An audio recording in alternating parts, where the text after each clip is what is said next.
That's good. That's good. Shalom, Shabbat Shalom to all those in the audience, all those attending online, and all those who are looking to hear the truth. And that's what we're going to do today. We're going to bring forth this truth, this powerful information as we go deeper into this series that we've been talking about. First, we started off with the divisions of the underworld. Then we went over Biqa and Akia. Last week, we discussed Akia, that earthly covenant that we devolved into after a dispensation of time from the fall of Adam.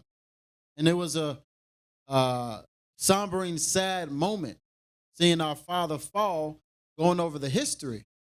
But like we discussed last week, today we're going to talk about the prominence and the glory and the rise and rising of the children of Adam, the firstborn of the Most High's creation. But before we do that, as we always do, we're going to discuss our tithes, free wills, and all the announcements at the House of Wisdom. So, with that being said, let's make sure we're continuing to support the body of House of Wisdom. If you support House of Wisdom, you like what's going on within the House of Wisdom, make sure to bring forth your tithes. If you purchase them for yourself, you purchase them for the priesthood. Make sure you bring forth your tithes so that you can be counted in the sin offering, trespass offering, peace offering, and so that you may be able to surrender your thanksgiving offering. As well, make sure you bring forth your free will offerings so that we can continue to do the work of the Most High. And we're also going to go into the AP class, as we've been promoting for the past few weeks. The enrollment for the Apprentice Priest Candidate Pool class is now in session. It is now live. Make sure you go and sign up on Shekinah.com right under application and then priesthood application.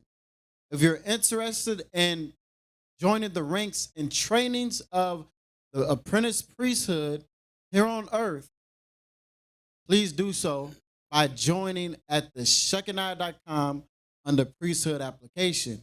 And as we always say, the apprentice priest candidate class isn't for a show, and it isn't for game. It isn't just to say, oh, I just want to get this last little missing piece that I've been looking for however many years. No, the apprentice priest class is so that you can unlearn everything so that you can relearn the ways of the Most High. Just like Abraham went back to the house of Shem, we're making that same metaphor, the same example. Come join the apprentice priest class if you're serious about giving up the Most High's oblation.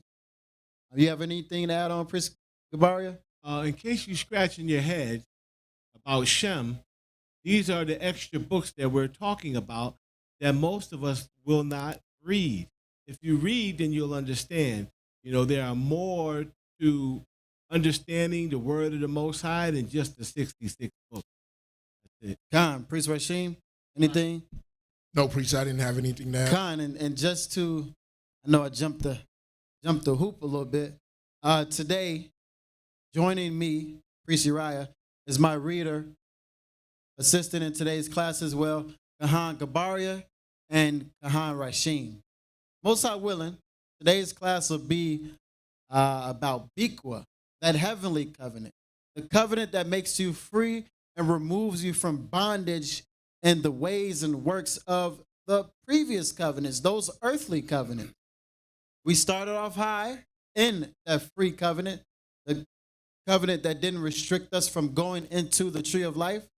And then after a period of time, into the covenant of Akia.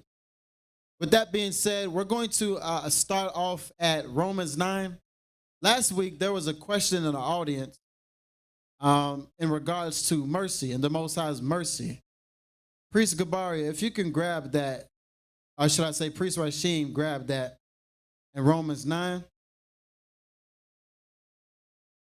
And we're going to pick it up at the 9th verse.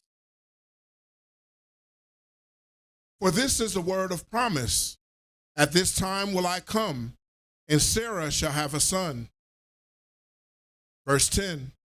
And not only this, but when Rebekah also had conceived by one even by our father Isaac. For the children being not yet born, neither having done any good or evil, that the purpose of Abba Yahweh according to election might stand, not of works, but of him that calleth.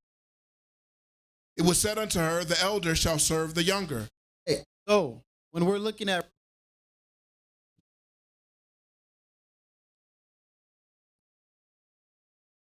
jump to the 15th verse.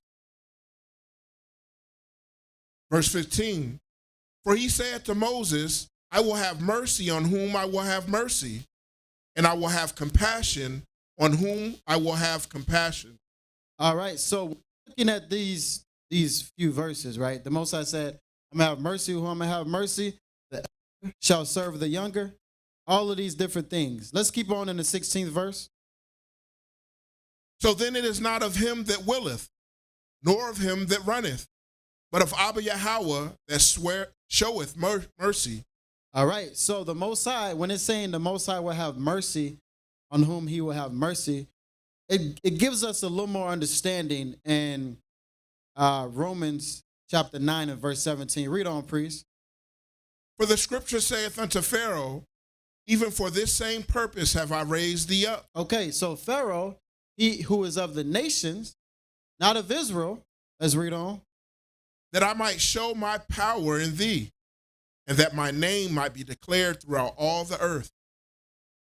Therefore hath he mercy on whom he will have mercy. So the Most High is going to show his power. He's going to show his strength. He's going to show his glory. And for all those who are saying, oh, no, the nations can't come into the covenant, this is that Romans 9. The Most High, by way of Paul, the Most High is saying, I'm going to have mercy on the nations, and I'm going to have mercy on Israel. But to the Israelite first, and then right after that comes the nation. So I just wanted to touch on that, just picking up off what we discussed last week in last week's class. But we're going to continue to move forward. Priest Rashim, if you can grab Isaiah 58, pick it up at the 8th verse. So when I think it was 2 weeks ago on the 50th day, the conclusion of the feast, we discussed Malakahan went over Biqa and Nakia. And we were in Isaiah 58 and 8. So we're going to do a small recap on what this verse is talking about. Go ahead, priest. Then shall thy light break forth as a morning, and thine health shall spring forth speedily. Look at that. Then shall thy light break forth. And that word break forth, 1234, means break through, strike through, tethering, in so many words, tethering yourself to the Most High. That's what Biqa is. It's that breakthrough. It's that release of bondage, being free from captivity, being free from the covenant that held us back, which is Akia that we went over last week. Priest Gabaria went over that exceptionally. So you can check that out. But it says, then shall thy light, enlightenment, when we seek the Most High, inquire of the Most High to get answers from the Most High. Priest Gabaria, grab that Genesis 1, so-called Genesis 1, in verse 2 and 3. That light shall bring forth wisdom, bring forth understanding. When is it supposed to bring forth wisdom and understanding? What does it say?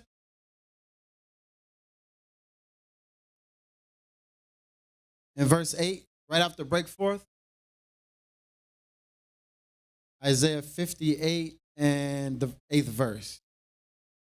And you can start from the top. Then shall thy light break forth as the morning. As the morning, keep on. And thine health shall spring forth speedily. And thy righteousness shall go before thee. The glory of the Most High shall be thy reward. So when this covenant of Biqa comes back, we're going to be in good standings with the Most High. The Most High is going to be well pleased with us. We're going to be rewarded for giving up those spiritual sacrifices, the spiritual oblations, and that heavenly covenant, the covenant that takes us away from bondage. Let's keep reading. Verse 9. Then shalt thou call, and the Most High shall answer. Look at that. It was a period of time where the Most High said, look, I'm done with you Israelites. I'm done with all of this. I'm going to hide my face from you.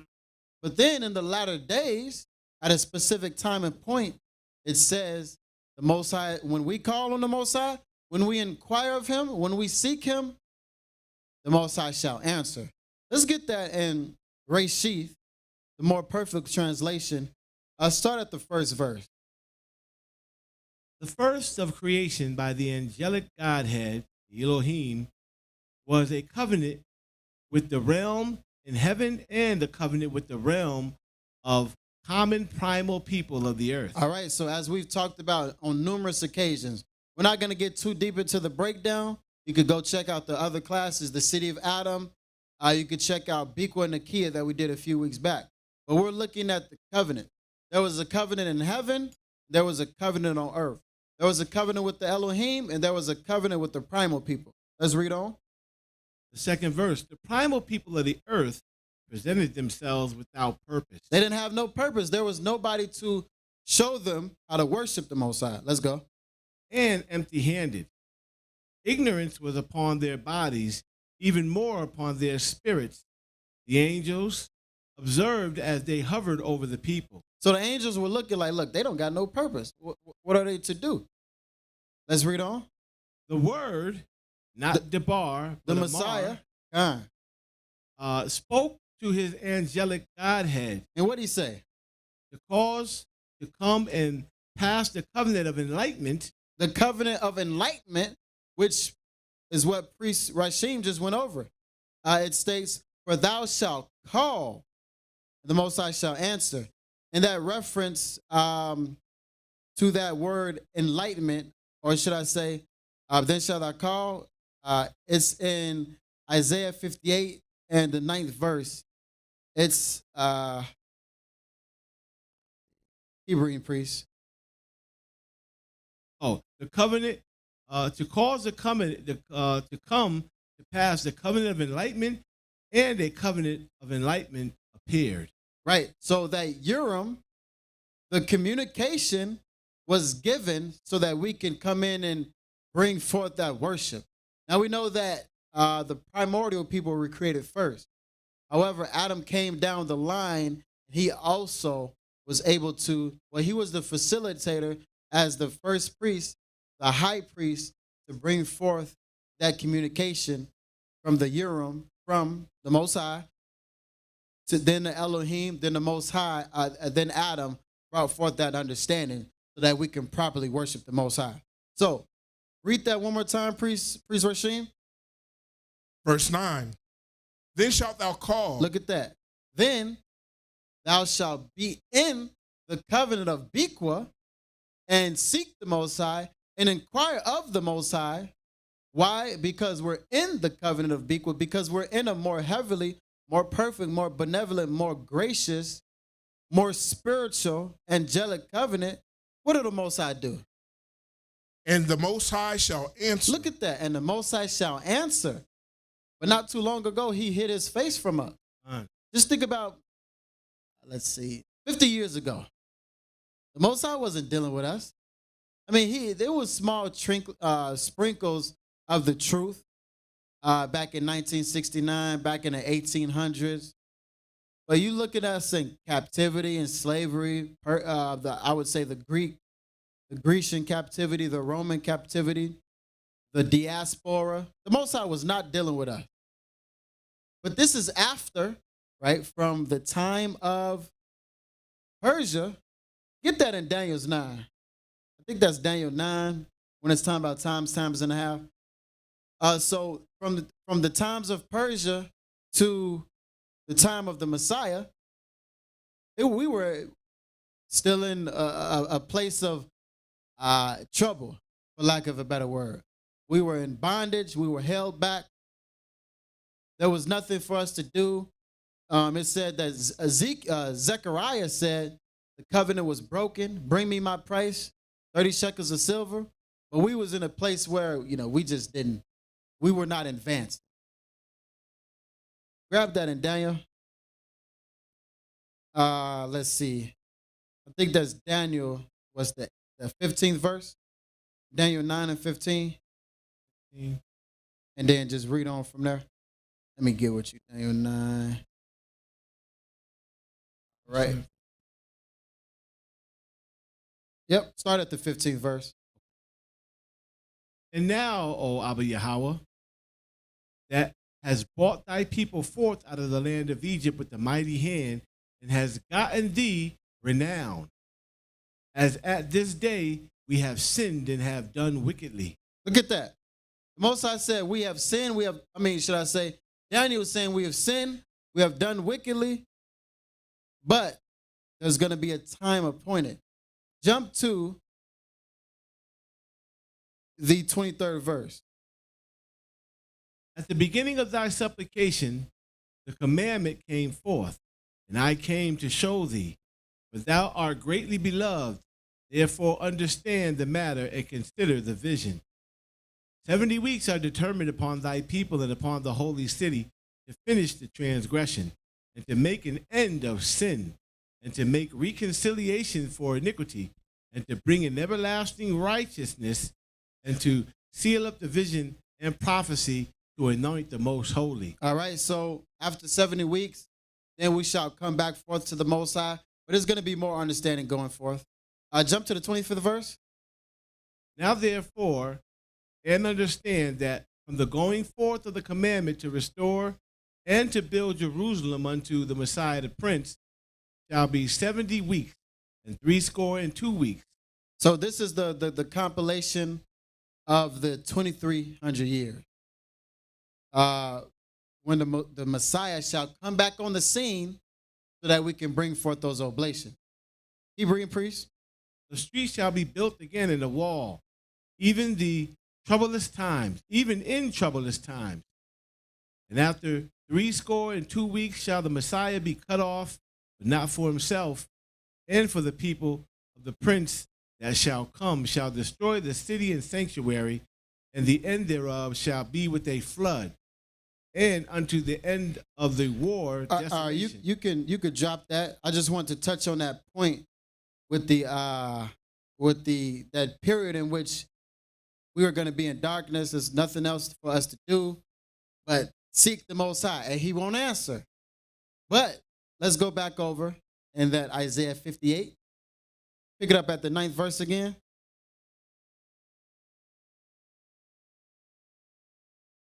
Verse 9. Then shalt thou call, and the Most High shall answer. Thou shalt cry, and He shall say, Here I am. If thou take away from the midst of thee thy yoke. Look at that.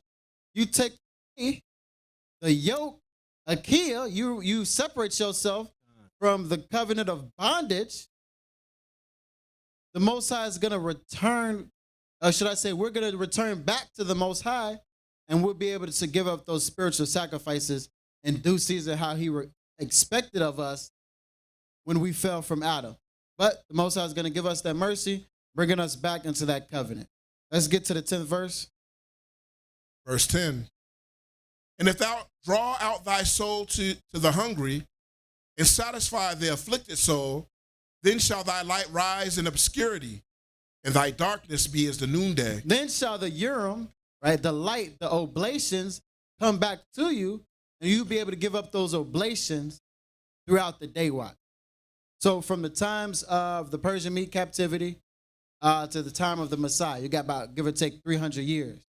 And from the Messiah to our day, you had 2,000 years, completing and fulfilling that period of darkness, the abomination that made us desolate. So this is what we're going through, just real briefly in that 9th verse, making that connection. All right, priest, let's go on to the 11th verse. Verse 11. And the Most High shall guide thee continually, and satisfy thy soul in drought, and make fat thy bones, and thou shalt be like a watered garden, and like a spring of water. Ain't that heavy? And like a spring of water. Just go back into classes. You know exactly what we're talking about and the divisions of the underworld. Let's keep reading. Whose waters fail not. Verse 12. And they that shall be of thee shall build the old waste places. Thou shalt raise up the foundations of many generations. Anybody know what that old waste place is? the old waste place, building up, or should I say, raising up the foundations from times past. Let's keep reading. And thou shalt be called the repairer of the breach. The repairer of the breach. What else? The restorer of paths to dwell in. Seems mysterious. It's a specific person, an entity that this is talking about. But we're going to continue. Matter of fact, go ahead and drop that. And we can pause right there. Right. So as Priest Uriah went over, talking about Akia was a covenant, a carnal covenant that was never meant to bring us back into paradise. To go back, we talked about in the first book of Adam and Eve, it talked about Abba Yahweh promised Adam and his descendants that he would bring them back to paradise. And as we talked about, other classes, is that Abba Yahweh is spirit, knows that must worship him, must worship in spirit and truth. He's not going to bring us back in this fallen state, in this state where he said that the flesh has already been judged, that the flesh can profit it nothing. So everything is about the spirit. And so when we look at a key, as we talked about in last Cash, just kind of doing a recap as well, that a key was constantly being broken. And the prophets, those that were going into the spiritual realm, could see this new covenant, this covenant of Biqa, was going to come about. And they would leave breadcrumbs throughout the millennia saying this new covenant was going to come. If you would, Priest Gabar, let's pull up Genesis chapter 49 and verse 10. And so as I mentioned in the very beginning, once Adam fell, this process of regeneration that Abba Yahweh was bringing forth to bring us back into paradise, there was a certain prophecy in the beginning that was one of the first breadcrumbs that showed that Biqa was going to come. If you would, priest, let's begin reading Genesis chapter 49 and verse 10. The scepter shall not depart from Judah. Okay, the scepter, the rulership, and then we'll continue reading. Nor a lawgiver from between his feet. Lawgiver, those that facilitate the sacrifices, those that execute the office of a priest. Until what? Until Shiloh come. Until Shiloh come, a very key point.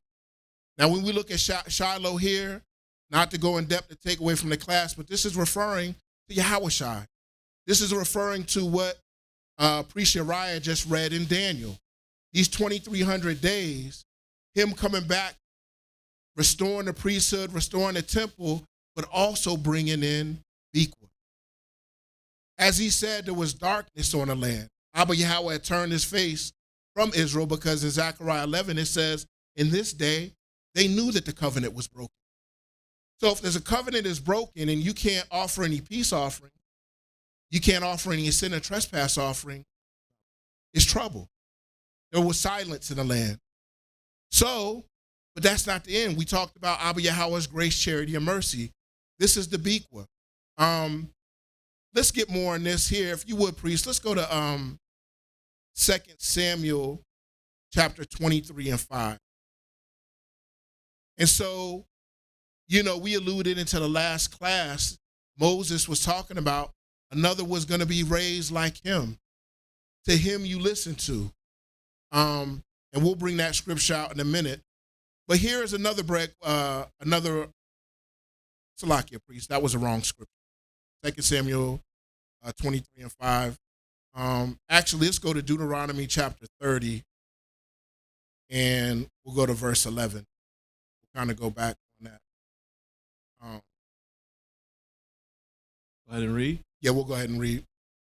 Deuteronomy 30 and 11. For this commandment which I commanded thee this day, it is not hidden from thee, neither is it afar off. It is not in heaven that thou shouldest say, who shall go up to heaven and bring it unto us, that we may hear it and do it. Neither is it beyond the sea that we should say, who shall go over the sea for us and bring it unto us, that we may hear it and do it. But the word is very nigh unto thee, in thy mouth and in thy heart or mind, that ye may do it.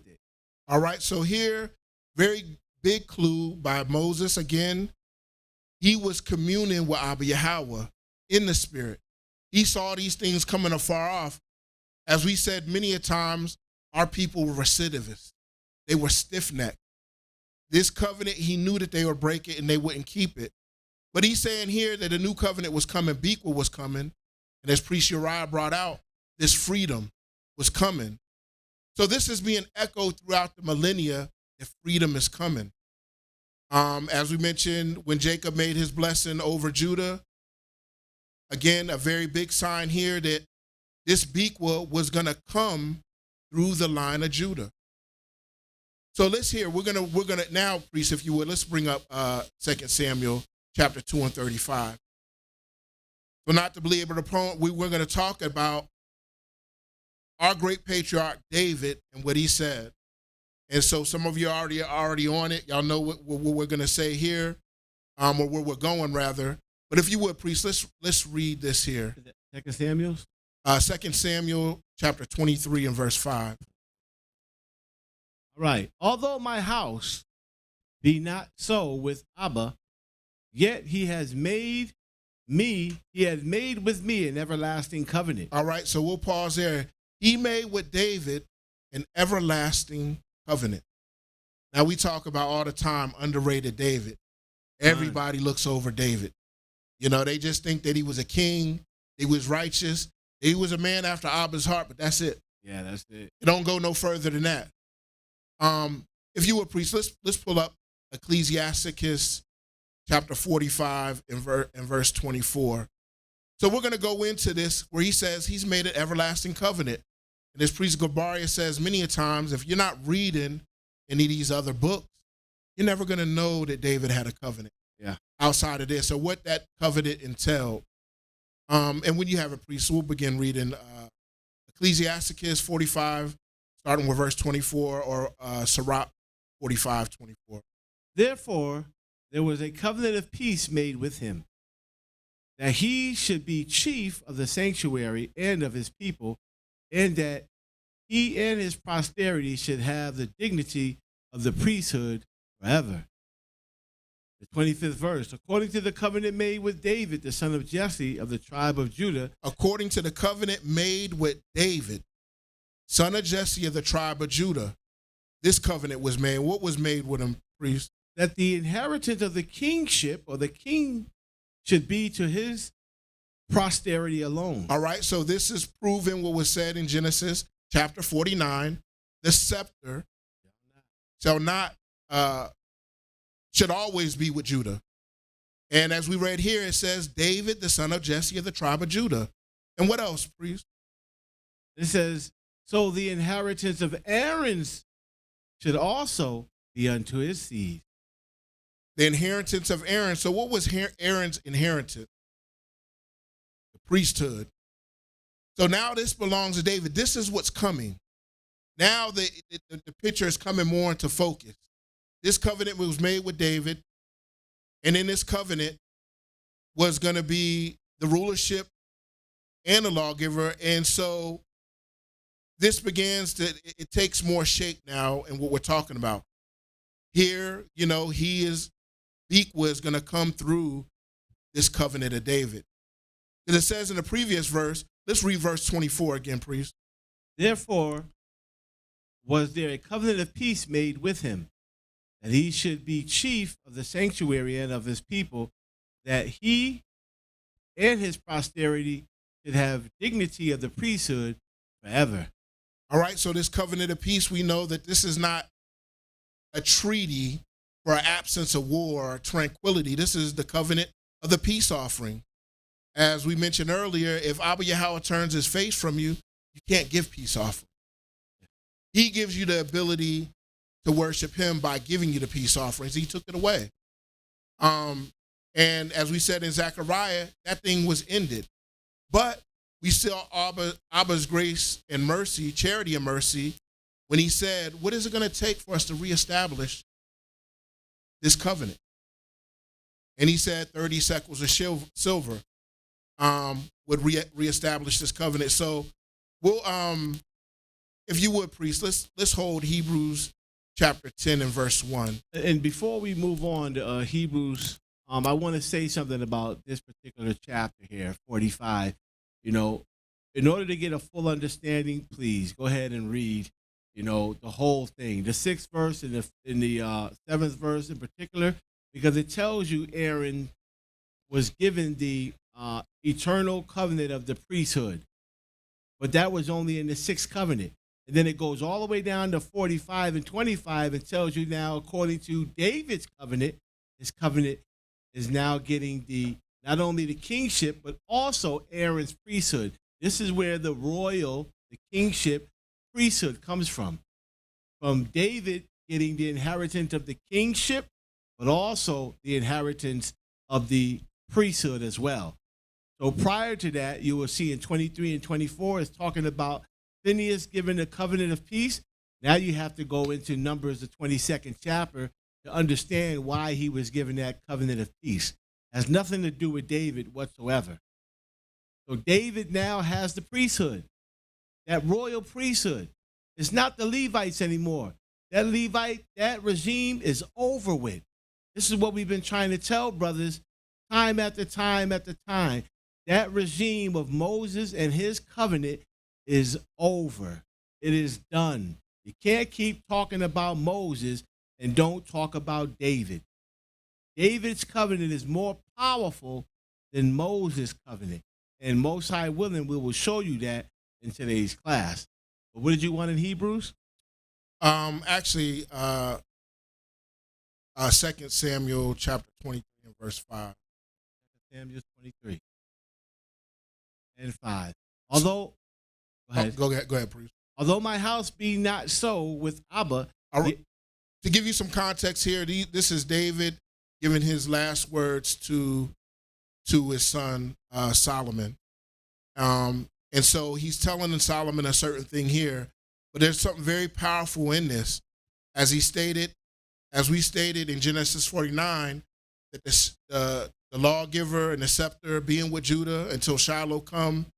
We know Shiloh being Yahweh, and what we read in Sirach 45 and 24, the dignity of the priesthood forever. A certain thing has to take place first. And we'll continue reading, priest. So I want to bring out a point here. When you read, if you take the time to read what was in Sirach in the 45th chapter in the 6th and 7th verse, you see it uses the same word here in Samuel, an everlasting covenant with Aaron. But now he has an everlasting covenant with David. Let's get some understanding. There was a dispensation of time where Moses' covenant was effective and was good, but we see that in the New Testament and the little breadcrumbs that the priesthood is talking about, it was shown that soon that covenant of Achaia would be over with, and now this new covenant, this stronger, more powerful covenant, was on its way. So you can't have an everlasting covenant with Aaron and then at the same mouth say an everlasting covenant with David. There has to be an understanding. It's a dispensation of time. That's all that everlasting means, is a dispensation of time, and that's it. So although my house be not so with Abba Yahweh, yet he has made me an everlasting covenant. Made me. David. Mm-hmm. It says, ordered in all things and sure, for this is all my salvation and all my desire, although he make it not to grow. All right. So pay close That's attention. Powerful right there. Very powerful. Make it not to grow. So this covenant that was given to David was waiting on a thing. Right. Couldn't be enacted. It didn't grow. At this time when David was speaking, the 6th covenant was still in effect, but it was waning. Right. It was weakening. It was about to vanish. And as we talked about in Zechariah and in Jeremiah, that covenant was broken. And let me build on that a little bit more on that too. What he means by he maketh it not to grow, when you look at Adam's covenant, it was consecrated right away. When you look at Noah, when you look at Abraham, Isaac, Jacob, and then the covenant that was given to the children of Israel by Moses, it was consecrated immediately. But David's covenant was not so. Why? Because there was no one worthy enough.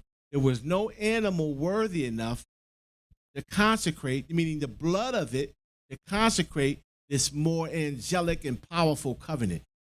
So to speak, it would have taken the blood and the power of a God, a power, an almighty power to consecrate this spiritual covenant. So it took someone spiritual in order to activate a covenant that was spiritual. So this is why David's covenant did not grow. It wasn't to come till later on. Just wanted to bring that out. So now here we're leading you to the point on when this covenant of Biqa was to come in effect. Like you said, this is a spiritual covenant. And with this spiritual covenant, Paul talks about this very thing in Hebrews chapter 10 and verse 1.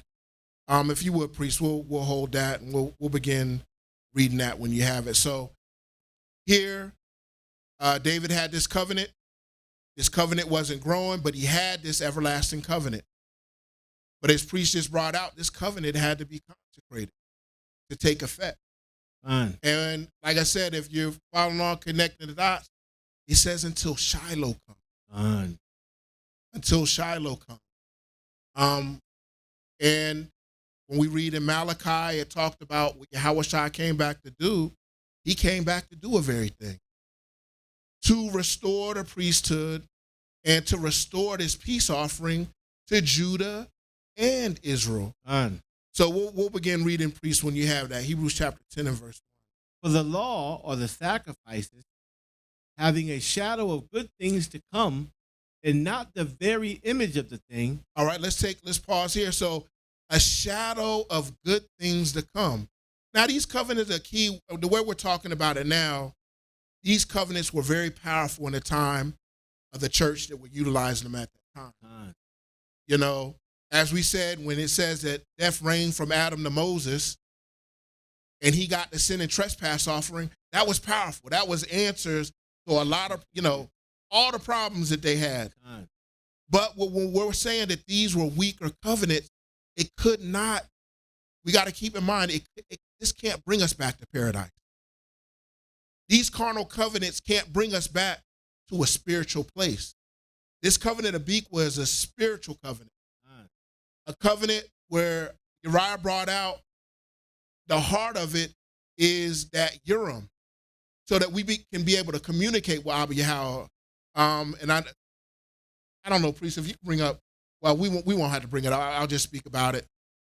We see in 2 Chronicles, David setting up the order of worship, the course of David. This is a reflection of Biqa, because this is Abba Yahweh saying, look, this is how I want you to communicate with me. This is how I want you to pray to me. If you have something like he said in Isaiah 58, I believe it was Isaiah 58, that when you cry, I'm going to hear you. When you call, I'm going to hear you.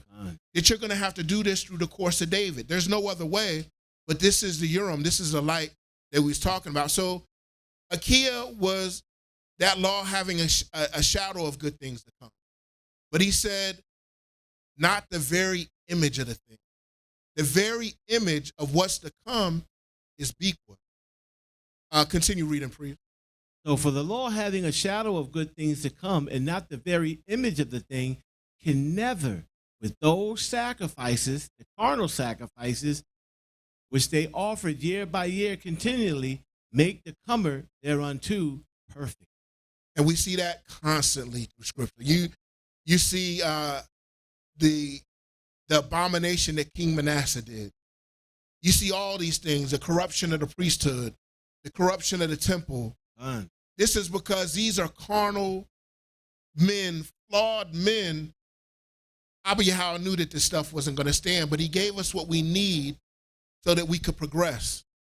Continue reading in verse 2, priest. For then would they not have ceased to be offered. Powerful. Because that the worshipers, once purged, should have no more conscience of sin. But in those sacrifices there is a remembrance again made of sin every year. For it is not possible that the blood of bulls and of goats should take away sin. Therefore, when ye come into the world, he saith, sacrifices and offerings thou wouldest not, but a body has he prepared for me. In burnt offerings and sacrifices for sin thou hast had no pleasure.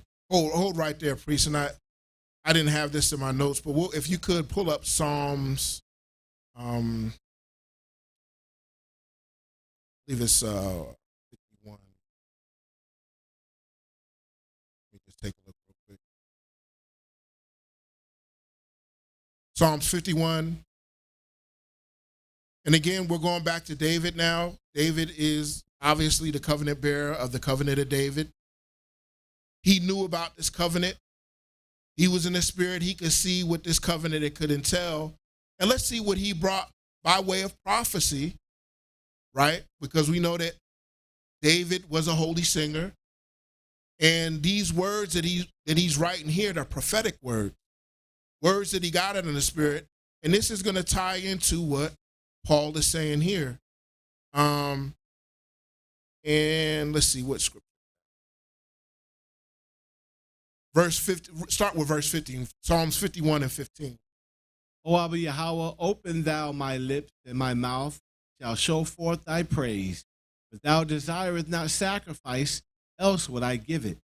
Thou delightest not in burnt offerings. The sacrifices of Abba Yahweh are a broken spirit and a broken and contrite heart. O Abba, thou wilt not despise. All right. So here, as it says in Hebrews chapter 10, if you would read that verse one more time, priest. Which verse? We mean the first verse? The sixth verse? Sixth verse, yeah.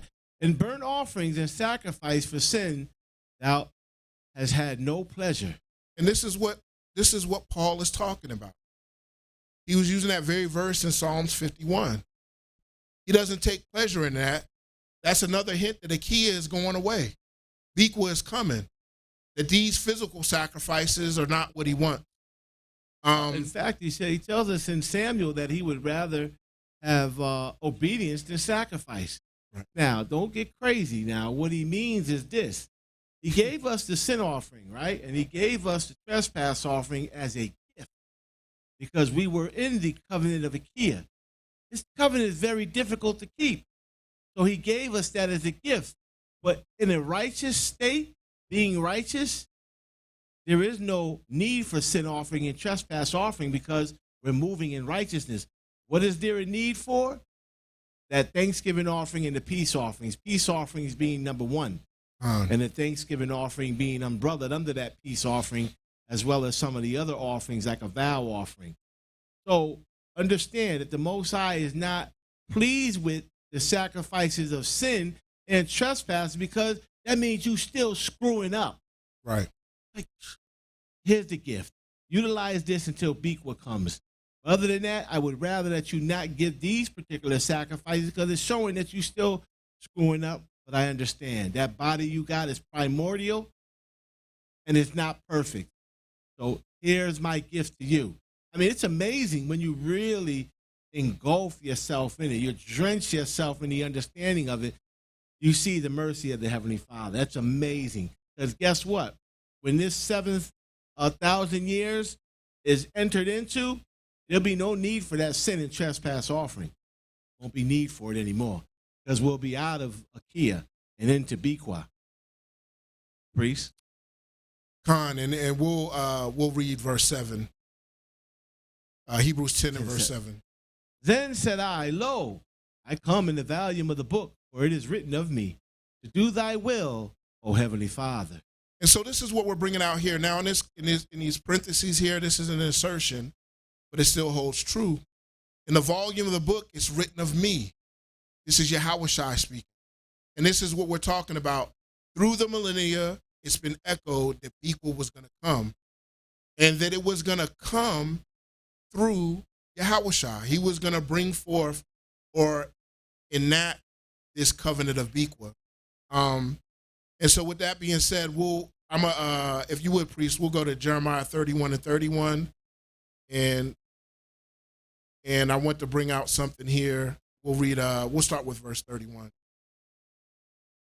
Jeremiah 31 and 31. Behold, the days come, saith the Heavenly Father, that I will make a new covenant with the house of Israel and with the house of Judah, not according to the covenant that I made with their fathers in the day that I took them by the hand or to bring them out of the land of Egypt, which my covenant they break, although I was an husband unto them, saith the Heavenly Father. But this shall be the covenant that I will make with the house of Israel after those days. So this shall be the covenant. This is the covenant of Biqa. Done. This is here, if you're with the understanding we have now, with listening to the last few classes, what he was saying, what preceded this, he was talking about Ikea. And he said that's broken. Done. That's no more. Now we're moving over into the covenant of Biqa. And what will happen in that in this covenant of Biqa? And after those days, saith the Heavenly Father, I will put my law in their inward parts. In their inward parts, in your mind. As it said in Deuteronomy 30, Done. that thing is going to be so close to you that you can think about the sacrifices and speak. And we'll continue reading, priest. And write it in their hearts, and I will be their power, their father, and they shall be my people. So we see here this transition from carnal to spiritual. As I mentioned in the beginning, you can't worship Abba Yahweh by fleshly means. You have to worship him in the spirit and truth. You have to exit your physical body into your spiritual body so you can go to the spiritual tabernacle. The only way you can do that is through the covenant of Biqa. No other way. There's no other way you can do it. This is like, as Chief brought out, this covenant was made with Adam in the beginning, or Gabari had mentioned, and it was consecrated for Adam. And he was in the spirit. He didn't have a primordial body. Right. He had an angelic body. He had a bright nature. And so, but when he fell, what happened? He couldn't, when he devolved into a key, he couldn't go back to that spiritual place. It was over. It was over. So with that being said, priest, I'll hand it over to you, Priest Uriah. Just a little recap and showing what Biqa, that throughout the millennia, Biqa, those breadcrumbs were being presented to show you that this new and spiritual covenant was going to come into play. Back to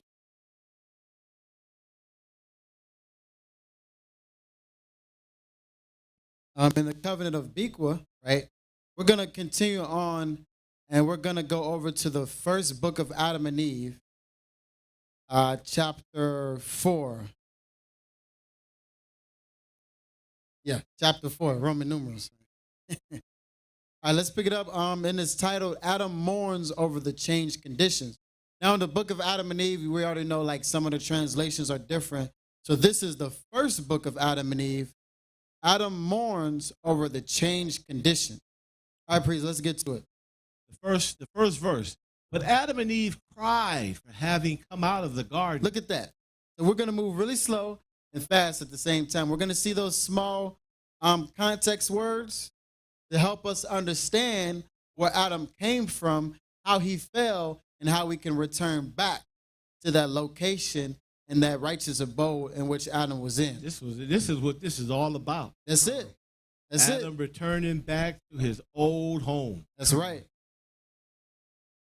But Adam and Eve cried for having come out of the garden, their first home. Look at that. Their first home. Not when they was like, man, what is this body? I can't believe it. We're talking about the original location that they were in. Let's read. And indeed, when Adam looked at his flesh, that was altered. Look at that. I just paid attention to that. It said, and indeed, when Adam looked at his flesh, that it was what? It was altered. And what did he do? He cried bitterly. He wasn't having this, man. He didn't like it. He was just distraught. Let's read. He and Eve over what they have done. And they walked and went gently down into the cave of treasures. So they were highly upset of where they came to based off of where they were originally. Let's read on in the third verse. Third And verse. as they came to it, Adam cried over himself and said to Eve, look at this cave, that it is to be our prison. Look at that. Look at this cave that it is to be our prison, showing Akia, showing where we evolved into after the fall of Adam. Let's read on. We went from freedom to bondage. And it says right there, you can't refute this because it's literally in the text. It says, look at this cave that is to be our prison. In this world. And what else?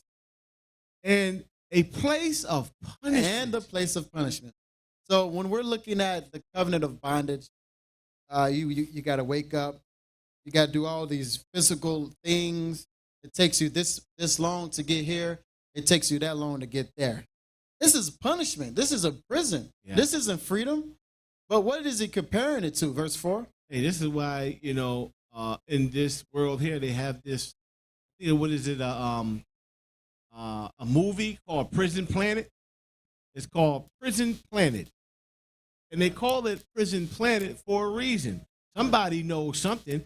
Adam calls it a prison. This whole earth he called a prison. Bondage, captivity. So understand that this place is our prison. It is a form of bondage and captivity, and it's because we're under that covenant of Akia. So hopefully, with these series that has been brought out by the priesthood, that you guys are understanding or having a better understanding as to now what has happened, what is going on, and what our mission statement is. Our mission statement is to get back to Biqa, that spiritual state. Priest. Read that fourth verse again. Or should I say, read that third verse again. And as they came to it, Adam cried over himself and said to Eve, look at this cave that is to be our prison in this world. This is our third time reading it, but that's just powerful. Like he was mind blown. He was like, man, what is going on here? And we today wake up, we go to the gym. There's nothing wrong with going to the gym and all that good stuff. We go to the gym, we got our bodies fit. Adam looking at us like, man, what is that you got? Trash. Just complete trash. But still go to the gym because you got to keep yourself fit. Yeah. And keep yourself in shape. Exercise profit is little, but it does profit. It does profit some. Fourth verse. It was what it is compared. What is it compared with the garden? He's like, man, what does this earthly body, this flesh, have compared when we were in, like we talked about last week, when we were in paradise? Nothing. Literally nothing. Let's read on. It says, what is it, narrowness compared with the space of the other? So he's bringing back remembrance what was going on in that heavenly abode, that heavenly covenant of Biqa. He was like, man, what is this small location that we're confined to? This cave of treasure. It says it compares very small. Let's read on. What is this rock by the sides of those groves? What is the gloom of this cavern compared to with the light of the garden? So as we already know in Exodus 34, Moses came down shining. This is the same place Adam was in. What is this small light that's coming in? The small light when you open up your blinds, you see that small little light in the morning. What is that compared to the light of the garden? That paradise. Let's read on. What is this overwhelming ledge of rock? Pay very close attention to the overhanging ledge of rock to shelter us. Read on. Compared with the mercy of the Heavenly Father that overshadowed us. We didn't need no, I guess, for lack of a better word, physical protection. Right. It said the mercy of the Most High overshadowed us. He was our, for context, he was our shelter. He was our protector. He said, man, this rock, what is this rock? What is this caverns? What is all these things? It's supposed to be our covering? This is where we are? Matter of fact, what is this? And the Most High replied, this is Akia, son. This is where you in now. I told you about. What you chose. Yeah. Everything you're saying, what you're comparing it to, Adam already knew that was Biqa, freedom, that heavenly covenant, that very first covenant that the Most High gave to Adam, the son of man. The first creation of the Most High, I should say. The first age of creation in the sixth phase, I should say. All right, let's read in the 7th verse. And what is this soil of this cave compared with the garden's land? Look at that. He was like, what is this dirt, man? I don't know. We had in the garden, in paradise, just the most benevolent and most beautiful and precious fragrance and flowers and blooms. Priest Rashim, grab Enoch 25, I believe that is. Let's read on. This earth strewed with stones. So we look at the stones and the mountains and the large stones and all the different rocks, and we're like, man, that's a beautiful work of art. You know, you look at the marbles and some of the elements, and we just like, wow, that's amazing. But Adam is like, man, what is this? I can't believe I'm even looking at this. And what is he comparing it to once again? Let's read on. It says, the earth is strewed with stones, and that planted with delicious fruit trees. And so compared to, what is this earth with stones compared to the plants with delicious fruit trees? Talking about everything but the tree of knowledge of good and evil. So you had the tree of knowledge of good and evil. He wasn't talking about that. He was talking about all of the different trees of life, the first month, second month, all the way to the 12th month. That's what he was referring to when he said planted with delicious fruit trees. Priest Rashim, if you can grab that in Enoch, and let me catch up with you. Enoch 25, and pick it up at the very first verse. And he said unto me, Enoch, why dost thou ask me regarding the fragrance of the tree? Look at that. Look at that. Jump to the 24th verse and pick it up at for the sake of time, pick it up at the 3rd. Chapter 24 and 3. Okay. And the 7th mountain was in the midst of these, and it excelled them in height, resembling the seat of a throne, and fragrant trees encircled the throne. Look at that. So in paradise, Priest Kabari, read that one more time. What was that? Verse 7. Okay. And what is the soil of this cave compared to with the garden land? This earth strewed with stones, and that planted with delicious fruit trees. Planted with delicious fruit trees. And delicious, yes, it satiated the soul, the spirit, but it was what made us angelic. You know, we take of that energy that the Most High gives us because he is an all-consuming fire, and it allows us to be in that, you know, I guess, for lack of a better word, that tranquil type state. Compared to with the tree of knowledge of good and evil, we always hustling and bustling. We got to hurry up and do this. We got to hurry up and do that. So Adam is comparing it, and we see that same example in Enoch in the 24th chapter in the 3rd verse. Let's keep reading. Verse 4. And amongst them was a tree such as I had never yet smelt. Neither was any amongst them, nor were others like it. It had a fragrance beyond all fragrance. Look at that. It smelled so good. And later in the chapter, it says that that Enoch, his bones started to smell like this tree. I hope to imagine and see that one day. Let's read on. And its leaves and blooms and would wither not forever. Look at that. It doesn't wither. It doesn't do any of that. It's not like the tree of knowledge of good and evil. After they ate of that sacrifice, it just withered. It just disappeared in so many words. And its fruit is beautiful, and its fruit resembles the dates of a palm. Then I said, how beautiful is this tree, and fragrant, and its leaves are fair, and its blooms very delightful in appearance. Then answered Michael, one of the holy and honored angels who was with me and was their leader. All right, so now let's get that context that we have in this 25th verse. 25 and verse 1, the book of Enoch, the Ethiopic version. And he said unto me, Enoch, why dost thou ask me regarding the fragrance of the tree? And why dost thou wish to learn the truth? Then I answered him, saying, I wish to know about everything. Look at that. He's like, I want to know everything so that I can be in the covenant of Biqa. I don't want to be in the covenant of Kia. So that's why I'm asking all these things. This is how he's communicating to the archangel. But let's see how we know this. Let's read on. But especially about this tree. I really want to know about this tree. So from the surface, we can assume that he's talking about this tree to get to Biqa. But as we compare, as we put this together with the book of Adam and Eve, what chapter was that? 8. I mean, not 8. 4. Okay, in the 4th chapter and the 7th verse, we see that we're talking about the tree of life. Now, we don't see that clearly and definitively in the 25th chapter, but the characteristics and how it's being described is the same as in the book of Adam and Eve. He said, I especially want to know about this tree of life. Oh, I really want to know. And what did he say? Verse 3. And he answered, saying. So he was like, okay, I'm going to give it to you.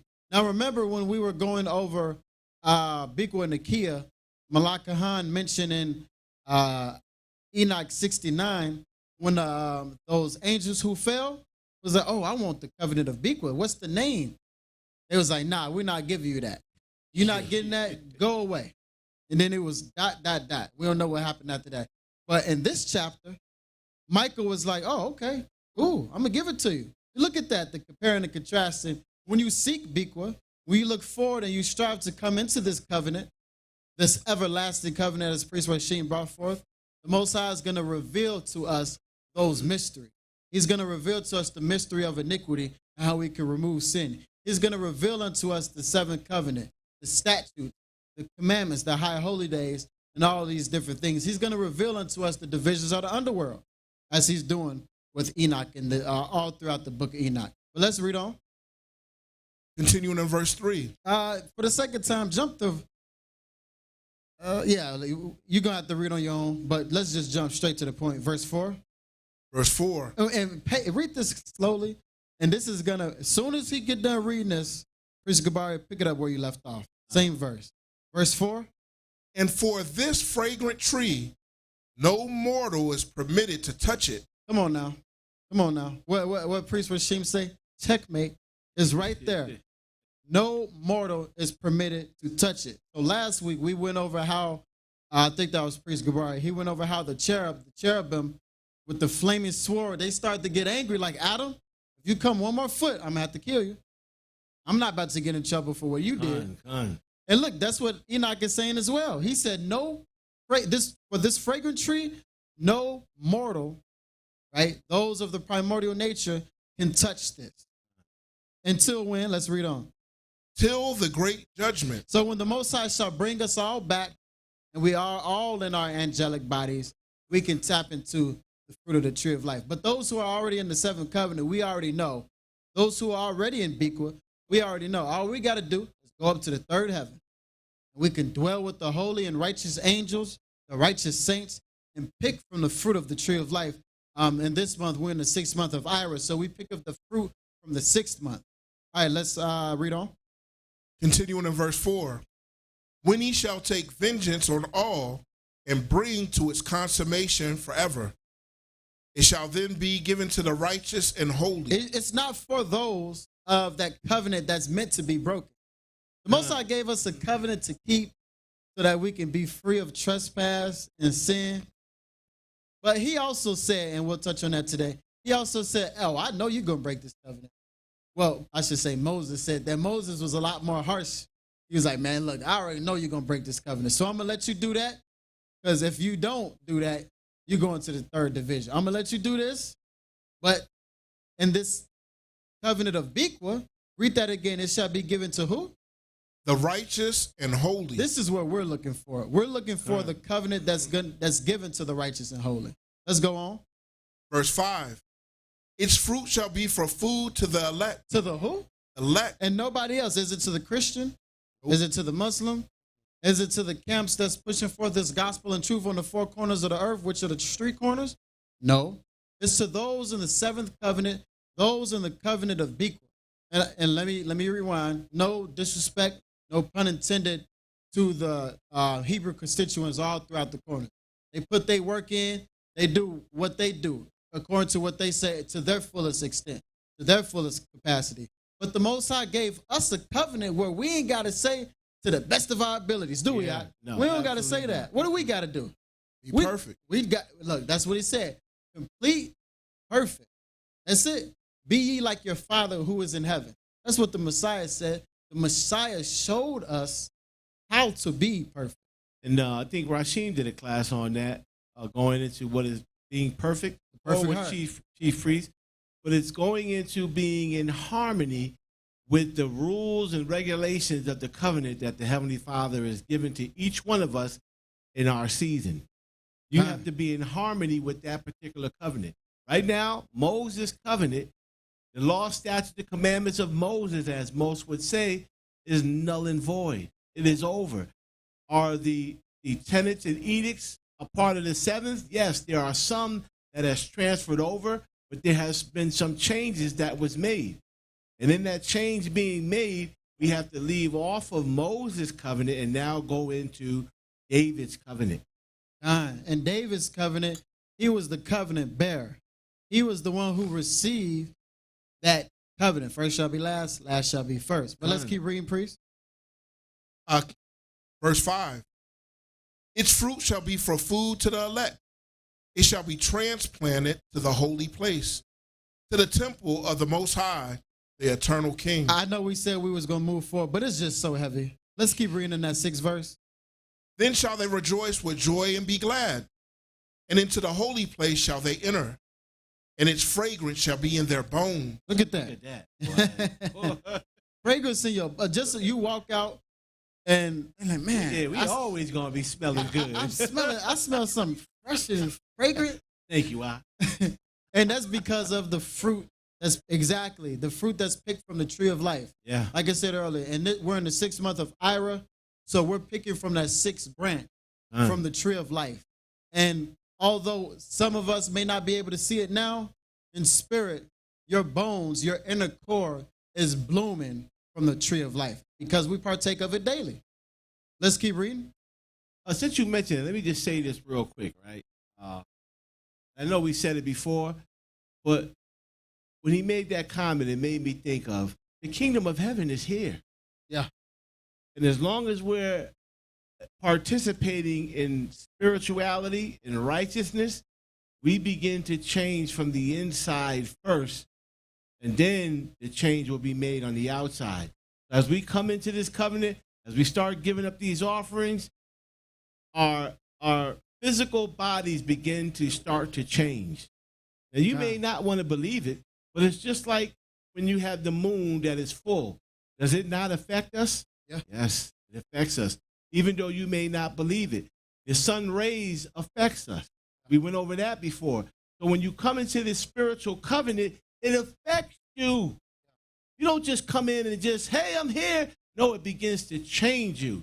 It begins to move you from that carnal position that you're in. It begins to gradually and gradiently makes you spiritual. This is the power of this covenant. Now, you don't have to believe it, but all the evidence is here. And we've been reading it for many, many years now here at the house. And I want to add too, priest, what you said. In other words, when he said the kingdom of heaven is here, Biqa is here. Yeah. Biqa is here. Yeah.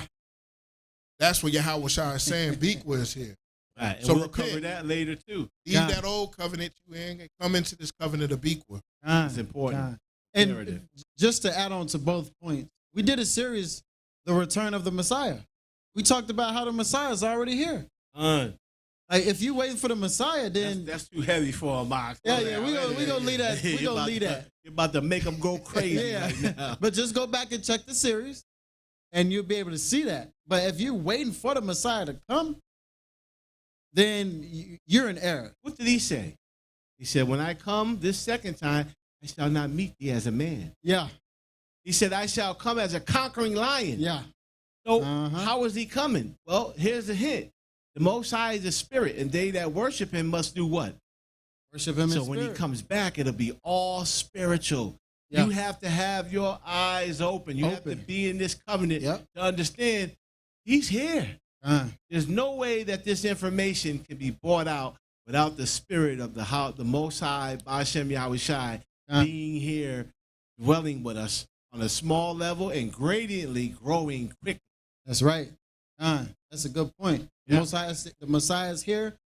We got this covenant by way of the Most High. He's graciously given it to us. We have the opportunity to remove ourselves from the ways of the world and engage in the ways of that heavenly abode. And if I could, one more. Go ahead. Apologize. It's rolling, huh? Yeah. Because now, when you start connecting the dots, what did it say in the Apocrypha? The Apocrypha says that, then shall the righteous stand up with great boldness, and everybody shall look at him and be amazed, right? And they said that they were amazed at what? What were they amazed at? The strangeness of his salvation. Yeah. So far beyond what we believed. What does that mean? To me, it means that this white man coming out of the sky with roses and talking about, you come, my children, and be, but this is not how he's returning. It is different than what they believe. Yeah. This is not what we was taught. So obviously what we've been taught about the coming of Christ is false. Get that out of your head, because while you guys are looking for a physical entity, while you guys are still looking carnally, spiritually, everything is happening. And not to belabor the point, but I just want to bring it out. So Christianity and all these halls of so-called religiosity, they teach us things that are not biblical. We see what we need to do in the Bible, and they come and they teach us other things. And we know that the nations have played a major role in our demise in these early stages of the newer world, right? When we have all of this enlightenment starting to come back. And to all those who are of the nations, right? If one of the best things you can do is be right under the priesthood, asking all them questions. Don't be ashamed. Don't be shy. Let it out so that you can understand and so that you can get wisdom and so that you can be a perfect and excellent bishop and deacon. One more point. Go ahead. And saying that about the nations, right? And I think it's an important point because, and it's the same with Israel too. When you come into the nation of Israel, you come into this culture, when you come into this covenant, all of us, and I particularly say the nations because you have your own entities and gods that you worship that are really no gods at all. You must engulf yourself into the custom of this nation of Israel. Yeah. You cannot add your own custom that you grew up with and learned. You cannot mix it with this culture. Yeah. You got to leave it out. If you grew up Christian, if you grew up Catholic, Presbyterian, I don't care what it is. Leave all of that trash out of our worship and our way of life. It doesn't belong there. There is no place for it. You have to fully engage yourself and live the life of a Hebrew. That's it. Be ye holy, for I am holy. Separated. And set apart. I know we kind of took a small a little rant detour, but the Spirit leads us righteously. So most high willing, it was supposed to come forth. All right, so we're going to drop that. Just continue reading on in 25 and 26 to get that understanding. But let's get back on track. Priest Gabaria, let's pick it up at the 7th verse. Just read the second half of the 7th verse. This earth strewed with stones, and that planted with delicious fruit trees. So now we got that understanding that we discussed with Priest Rasheen when we went on, I guess, for lack of a better term, a Hebrew righteous rant. All right, let's keep reading the 8th verse. And Adam said to Eve, look at your eyes and at mine. You're like, man, look at the eyes. It's just, let's keep reading. Which before held angels praising in heaven. So we saw the angels. We saw Michaela, Raphael, Gabriel, all the holy angels in heaven praising and worshiping the Most High. And what did they do? And they too, without ceasing. I was with them. You were with them. But look at us now. I just can't believe this. This is what she's saying. So like I said, we're comparing and contrasting at the same time the rise, or should I say the fall. Oh, yeah, the rise and fall of Adam. But we're going to go over both and we're going to discuss heavily the rise of Adam. Let's go.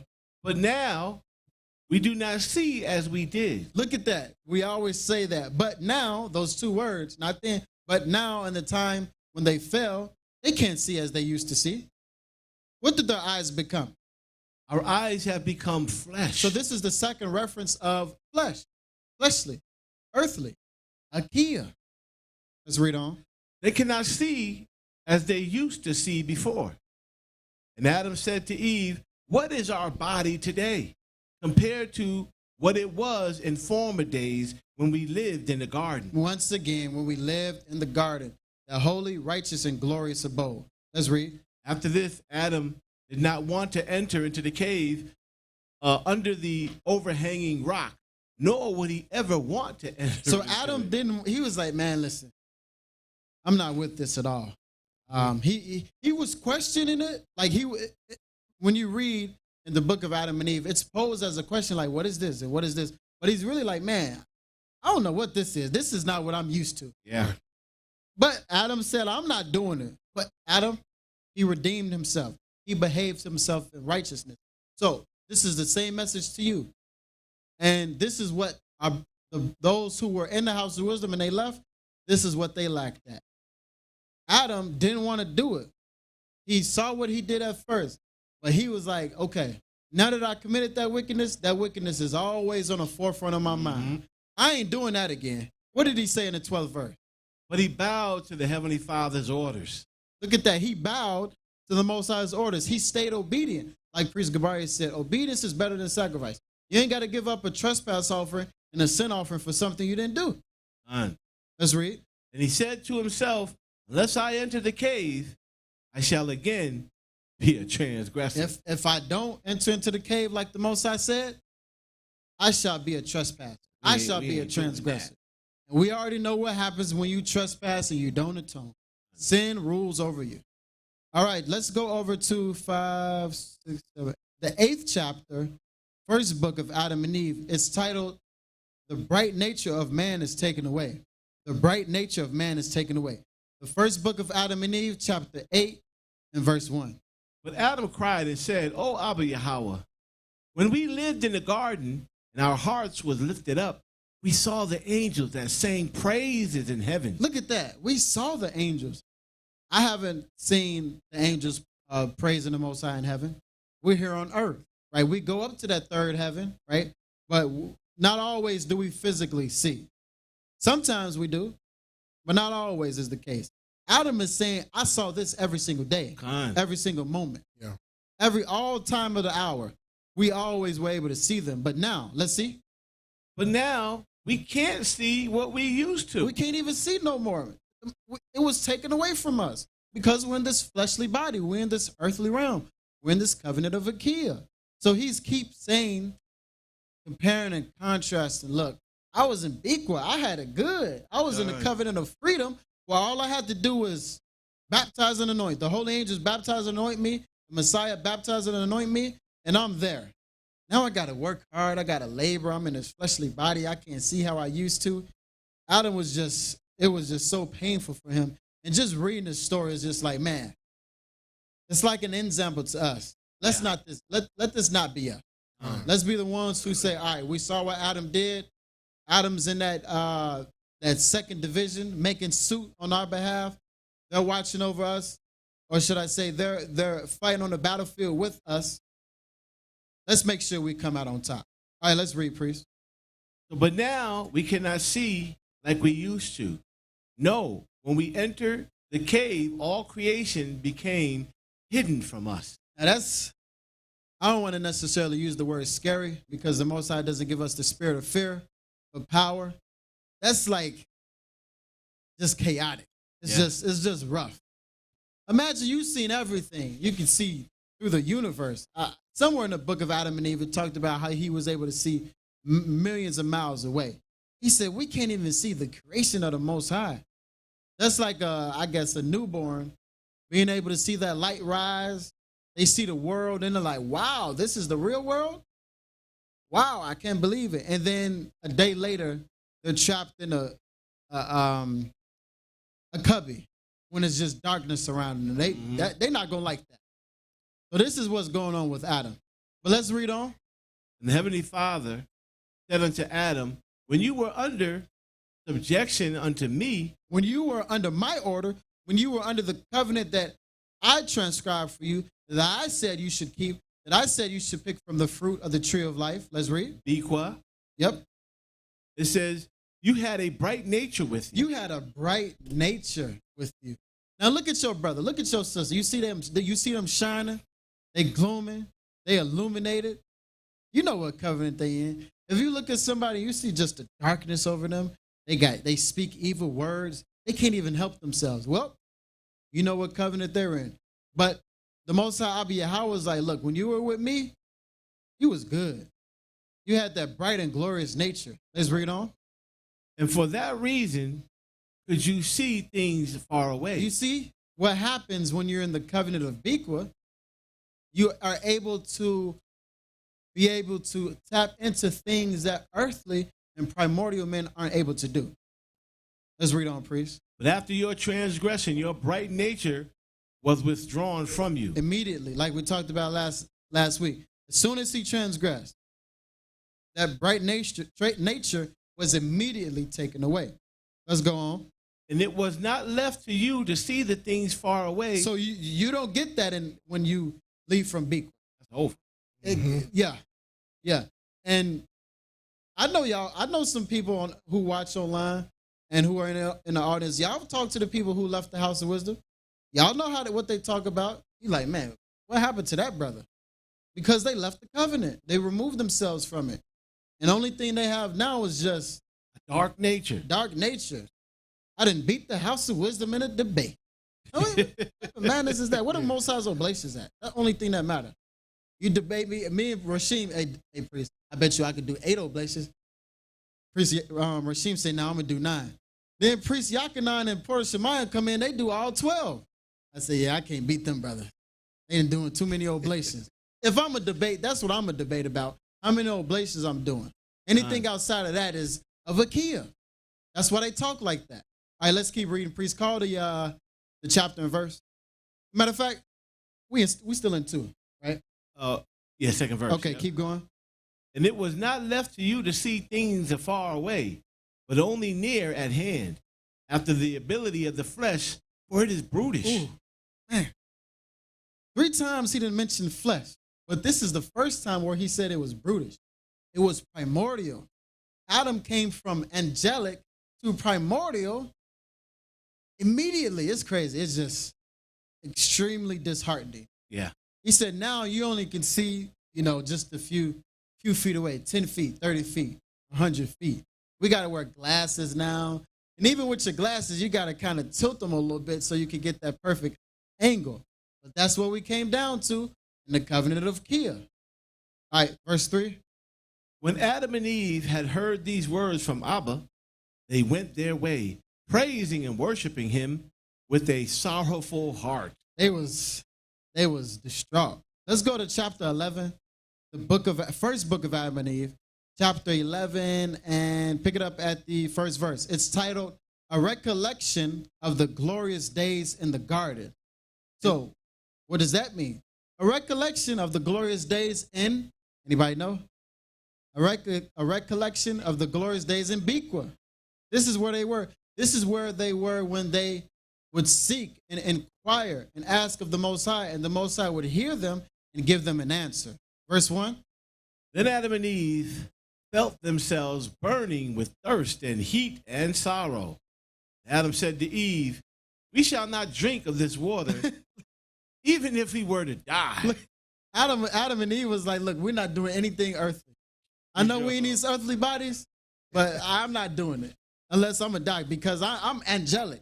Adam, he couldn't comprehend and fathom that they came from immortal to mortal, and they was like, nope, we're not doing that. The Most High is going to return us back. We're just going to fight, and we're not going to do nothing but do everything spiritual. He only said the punishment was for a week. Oh, yeah, we can knock that out for a week. Because now Adam got that understanding. Look, if we touch of anything mortal, we touch of anything earthly, we're going to become that. That's what happened the first time. So he's like, now with that understanding, he was like, look, we're not about to do that. Hold off on that water. All right, let's read on. O Eve, when this water comes into our inner parts, it will increase punishment. Look at that. And that of our descendants. Both Adam and Eve, they went away from the water and drank none of it at all, but came and entered the cave of treasures. So they was like, forget that. We drink this water. And today we look at that water like, man, I need me some water. I got to drink at least 60 ounces. I don't know how much you drink, but you got to drink a lot. But Adam and Eve was like, nah, Ain't drinking nothing. I'm not drinking no water at all. I don't care what it is. I'm not doing it. He's like, this is going to cause more pain and turmoil on our descendants. Let's read on. And Adam and Eve went away from the water and drank none of it at all, but came into the cave of treasure. But when in it, Adam could not see Eve. He only heard a noise she made. So he wasn't able to see through that darkness. Verse 5. Then Adam cried in deep affliction and beat his chest. And he got up and said to Eve, where are you? So just think about that in this earthly body. When we get angry, in this case, Adam beat his chest. But think about what you do when you get angry. That's primordial. That's base. That's not of the angels. The angels, they ain't getting angry. They see something, oh, don't worry about it. 13th hour. That's the first thing they think of. But Adam was, he devolved from that covenant of Biqa. Verse 6. And she said to him, look, I am standing in this darkness. He was like, I'm right here. You can't see Adam? But they weren't used to this. And just think about that. Like we're just reading the story, but really introspectively and self-reflecting, think as if that's you and your wife. And think about, man, we could see everything. Now I can't see nothing. That'll play a toll on your mind. Mess with you. That'll mess with you seriously. But Adam stood strong. He was like, look, I know what happened. Look, I'm going to go in this cave because I don't want to be a transgressor a second time. Verse 7. He then said to her, and pay attention to what he said. He then said to her, remember the bright nature in which we lived when we lived in the garden. Remember that bright nature when we were in the covenant of Biqa? When we were in paradise and we took of the sixth branch and from the tree of life? Remember that? And what else? O Eve, remember the glory that rested on us in the garden. Remember when we were in Biqa and we had that glory? We were like the innumerable amounts of angels. Remember those things too? Let's read. O Eve, remember the trees that overshadowed us in the garden while we moved among them. And remember the fruit of the tree of life. Remember all those things in the garden, in paradise? A lot of reminiscing. Yeah, they thinking. They like, man, I cannot believe this. And a lot of people say I can't believe this, but this is a pure, hardcore, cut and clear example of I can't believe it. I can't even see. Yeah. They had to get lamps and whatnot. They didn't need that at first. They had the Most High. But the Most High brought them down. They had to do things that were of the earth. Let's read on, priest. The 9th verse. O Eve, remember that while we were in the garden, we knew neither night or day. We didn't have to think about night or day. Or should I say night and day?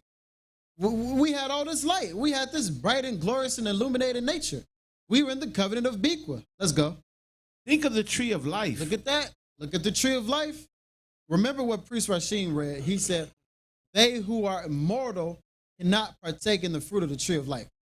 You got to be spiritual. You got to be in the covenant of Biqa, freedom. Let's read on. For below which the flowers watered and that shed lustre over us. Read that from the top. O Eve, remember that while we were in the garden, we knew neither night or day.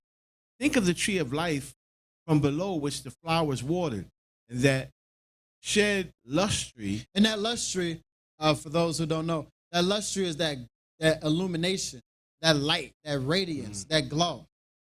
He said, remember all these things. At this point, Adam's repeating himself. Remember the light we had? Remember the light we had? Remember the glory? Remember the light? Remember when we took from the tree of life? Remember when we was in the garden? Remember when we saw the angels? Like you said, it was a lot of remembrance of that covenant of Biqa. And one of the benefits, we don't have to look at everything so negative. One of the benefits of all of this remembrance is Adam's telling us, hey, I know you don't remember, but this is what I remember. Yeah. I remember the tree of life, so you should bring that back.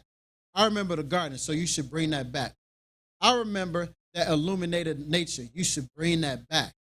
So even though he was distraught, let's look at these words and say, I'm going to bring that back by way of the royal priesthood. Let's read on. O Eve, remember that while we were in the garden, we knew neither night or day. Think of the tree of life from below, which flowered the waters that shed lustre over us. Remember, O Eve, the garden land and the brightness thereof. Even everything surrounding us was bright and illuminated because you're in a covenant of bright and illumination. You're in a covenant of enlightenment.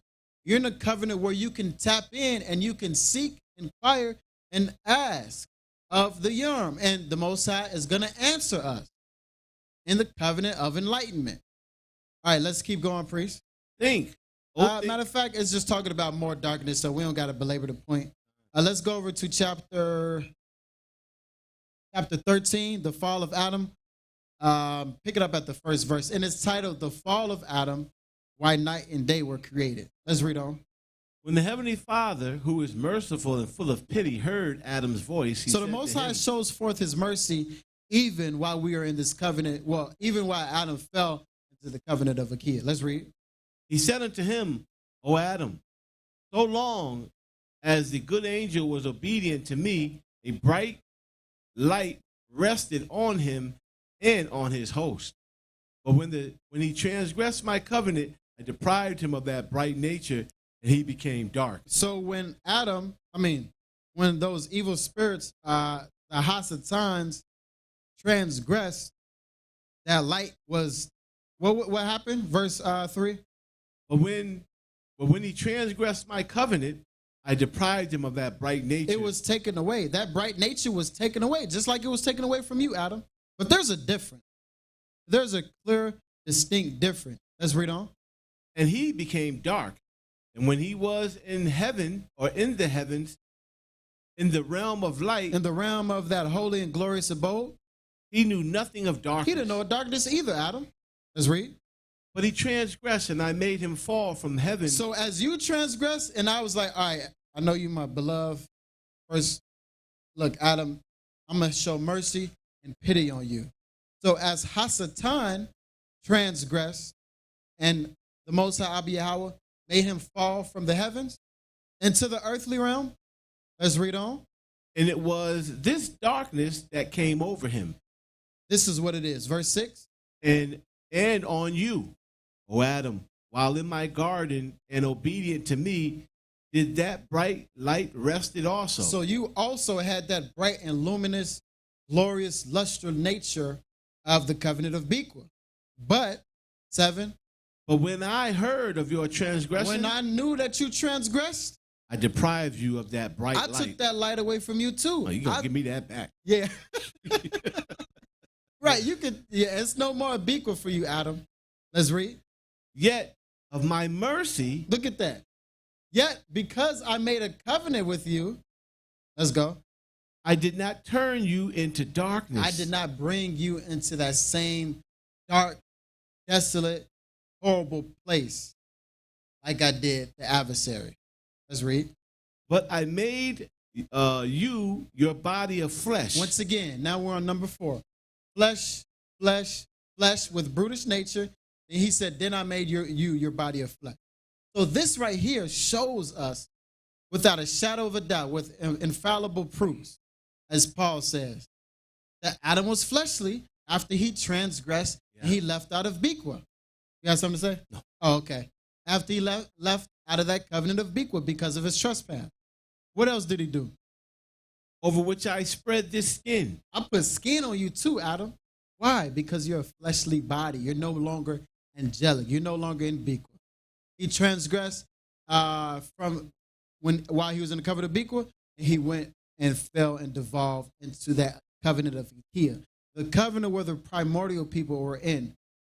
And it was just so devastating because Adam was like, dang, can't believe it. Verse 8. If I had let my wrath fall heavily on you, I should have destroyed you. So if I showed the same outcome that I showed Hasatan, you would have been destroyed, Adam. It would have been no more priest Gabari, priest Rashim, priest Uriah. But the Most High showed forth his mercy to us. So we give thanks to the Most High for being a part of this seventh covenant. Because I'm sure you know somebody who perished that wasn't in the seventh covenant. All right, let's read on. It had turned you into darkness. It would have been as if I killed you. Look at that. It would have been as if I killed you. It would have been as if you would have completely separate from me. It would have been as if you were in the third division of the underworld. Verse 9. But in my mercy. Look at that. But in my mercy. I have made you as you are. I have made you fleshly. So you're going to have to work. You're going to have to labor in the vineyards. But you're going to be all right. And it's been rough. And for those who are in the world, but you can see that it's getting better. You can see that it ain't going to be as rough no more. The Most High made us as we are now. That's fleshly.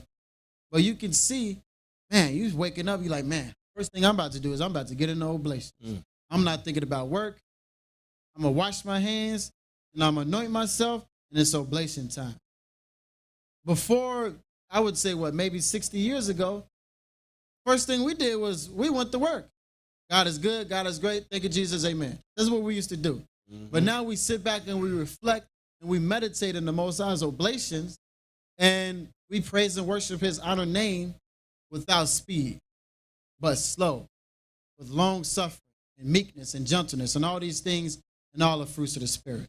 So if it wasn't for my mercy, you would have died. Let's read on, priest.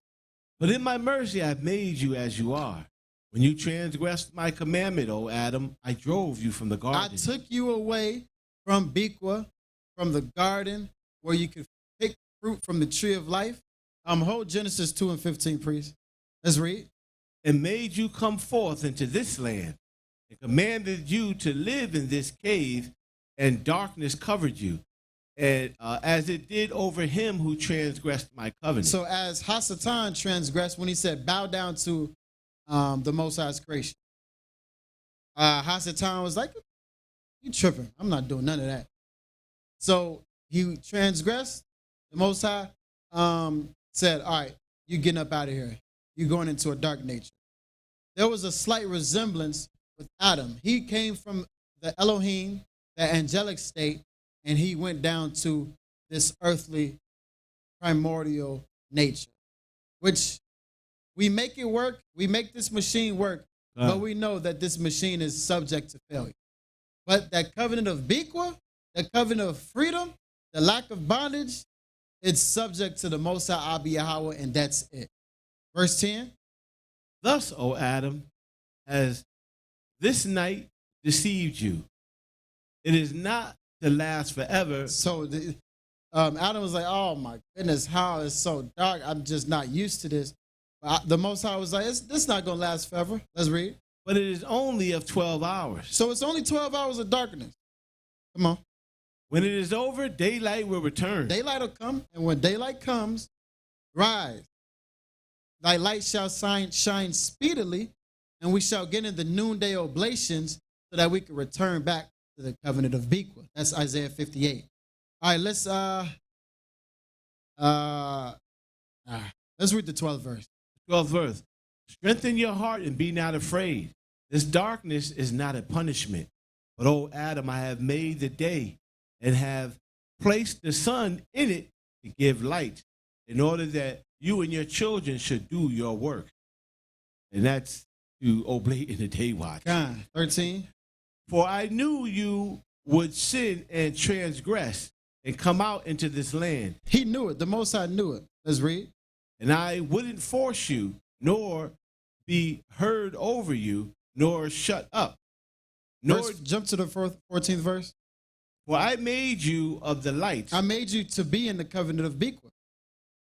And I willed to bring out children of light. And your children were to be in the covenant of Biqa as well. From you and like to you. 15. But you did not keep my commandment one day. Wow, I missed that. When I was studying, I did not catch the most. Oh man, that's a clear cut. That's a cold cut, as we say in Israel. He said, but read that one more time.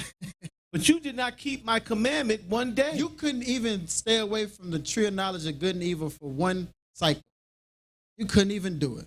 Let's read on. Until I have finished the creation and blessed everything in it. And we didn't see the 7 phases of creation before you fell, Adam. I was ready to finish and look, and you had already messed up. You had already messed it up, man. That's like when we come home from work, you about to take your child out to, I don't know what you guys like to do, whatever the special occasions y'all like to do. And the parents say, look, all you got to do is make sure the floor is swept, make sure the table is nice and shiny, and make sure it smells good in the house. You come home, and the first thing you do is, rah, rah, rah, rah, rah. You just angry. You like, we're not doing none of that. We ain't going to the store. You're not getting a toy. You're not getting the game you wanted. You couldn't even last for 30 minutes. That's what the Most High was saying, excluding the rah, rah, rah. He said, look, it wasn't even a whole day, Adam. You couldn't even do it. Verse 16. Then concerning the tree, I command you not to eat of it. Yet I knew that Hasatan, who deceived himself, would also deceive you. He was like, I knew Hasatan was going to deceive coming you. For Adam. I already knew it.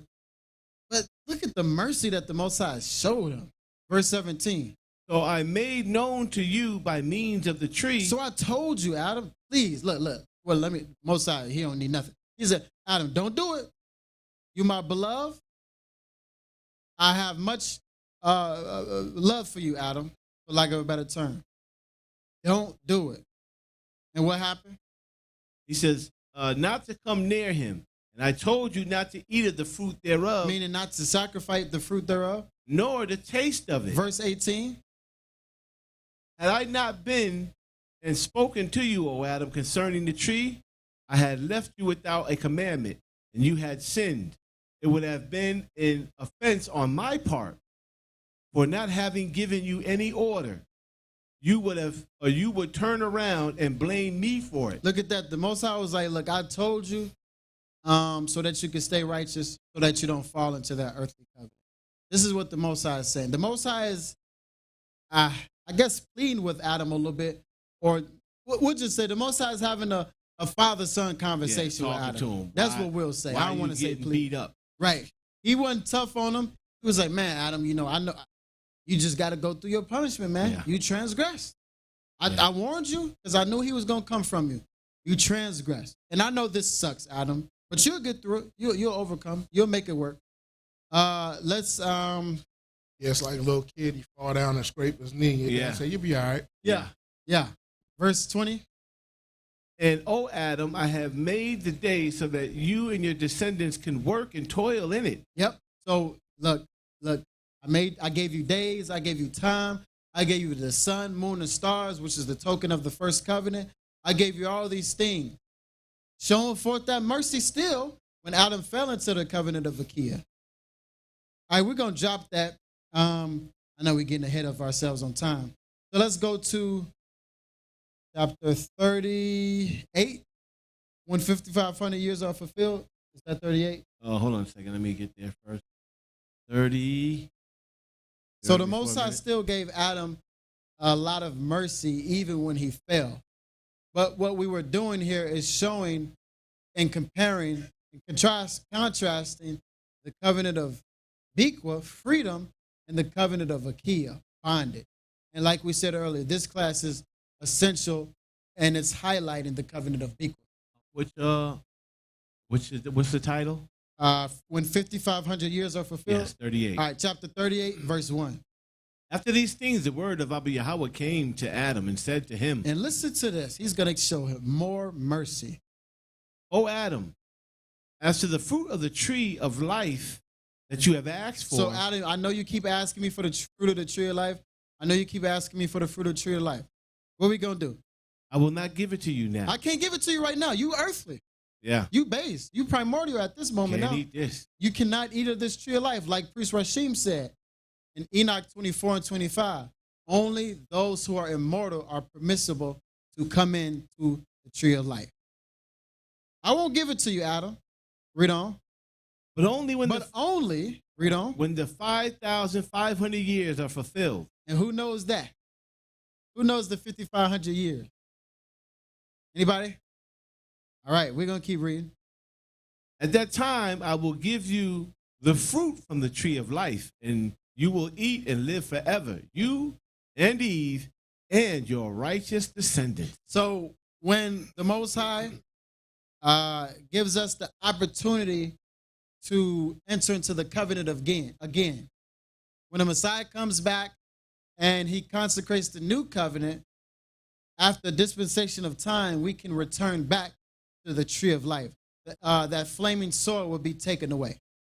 And the Most High allow us to come up and give up those spiritual oblations. All right, let's keep reading. Jump to the 4th verse. O Adam, I gave you the fruit of the fig tree to eat, in which you hid yourself. I gave you Biqa, and you was like, oh, I'm scared of Biqa. I'm going to hide. You know, I hear the Most High coming in the fenced city, or should I say in that city of Adam. I'm going to just stay away. He said, you hid yourself from that. Verse 5. I will not delay or deny your request, neither will I disappoint your hope. So I'm hope deferred make a heart sick. I'm not going to deny your request, nor will I disappoint you. However, let's read on. Therefore, endure. You got to endure, Adam.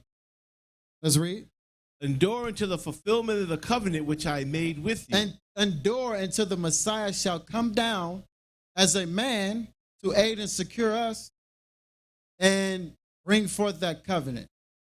And then the Most High, his word withdrew from Adam. Amar. That sounds awfully familiar what Paul said. He told us to do the same thing. Yep. Endure. Yep. What's the scripture? He that endureth it to the end, the same shall be saved. Right. That's in Matthew, the 24th chapter. So we have to endure all the way until the holy and glorious angels come forth and say, all right, let's come up. There's no more earth. There's no primordial nature. Everybody's now in the covenant of people. Yeah. All right, let's drop that, priest. And Priest Johanna, not Priest Johanna, Priest Rashim, grab Genesis 6 and verse 8. So-called Genesis 6 and 8. But Noah found grace in the eyes of the Most High. So now after we cover Adam and his covenant, look at where we left off at. Endure the covenant that I made with you. Read that again. Matter of fact, don't read it again. Just hold the book of Amos. He said, Noah found grace. Most High is going to give Noah a covenant now. Now we're in the second covenant. Still in, we're not going to give it away. Let's jump over to Genesis 8 and 18. And Noah went forth, and his sons and his wife, and his sons' wives with him. Every beast, every creeping thing, and every fowl, and whatsoever creepeth upon the earth, after their kinds went forth out of the ark. So the flood came by way of the prophecy that the Most High gave to Adam and Eve. Adam and Eve told Seth, Seth told Jared, Methuselah, Lamech, all of the 9 righteous kings. And then Noah was already prepared to build that shed aquarium, if you will, that walking ark, the ark that held all of the vessels fit for the Most High's use, fit for the Most High's advancement of the covenant. All right, so they came from out of the ark, and what happened in the 20th verse? And Noah builded an altar. And look at that, Noah building an altar. What that sound like? You got to work. You got to do a lot of work. You got to labor in the vineyards. And in the book of Adam and Eve, second book of Adam and Eve, chapter 18, in the book of Adam and Eve, it said they didn't have to do none of that. So the Most High gave them like a small resemblance, a small glance, a small eye of that covenant of Biqa. Priest Gabar, go ahead and grab that second book of Adam and Eve, chapter 18.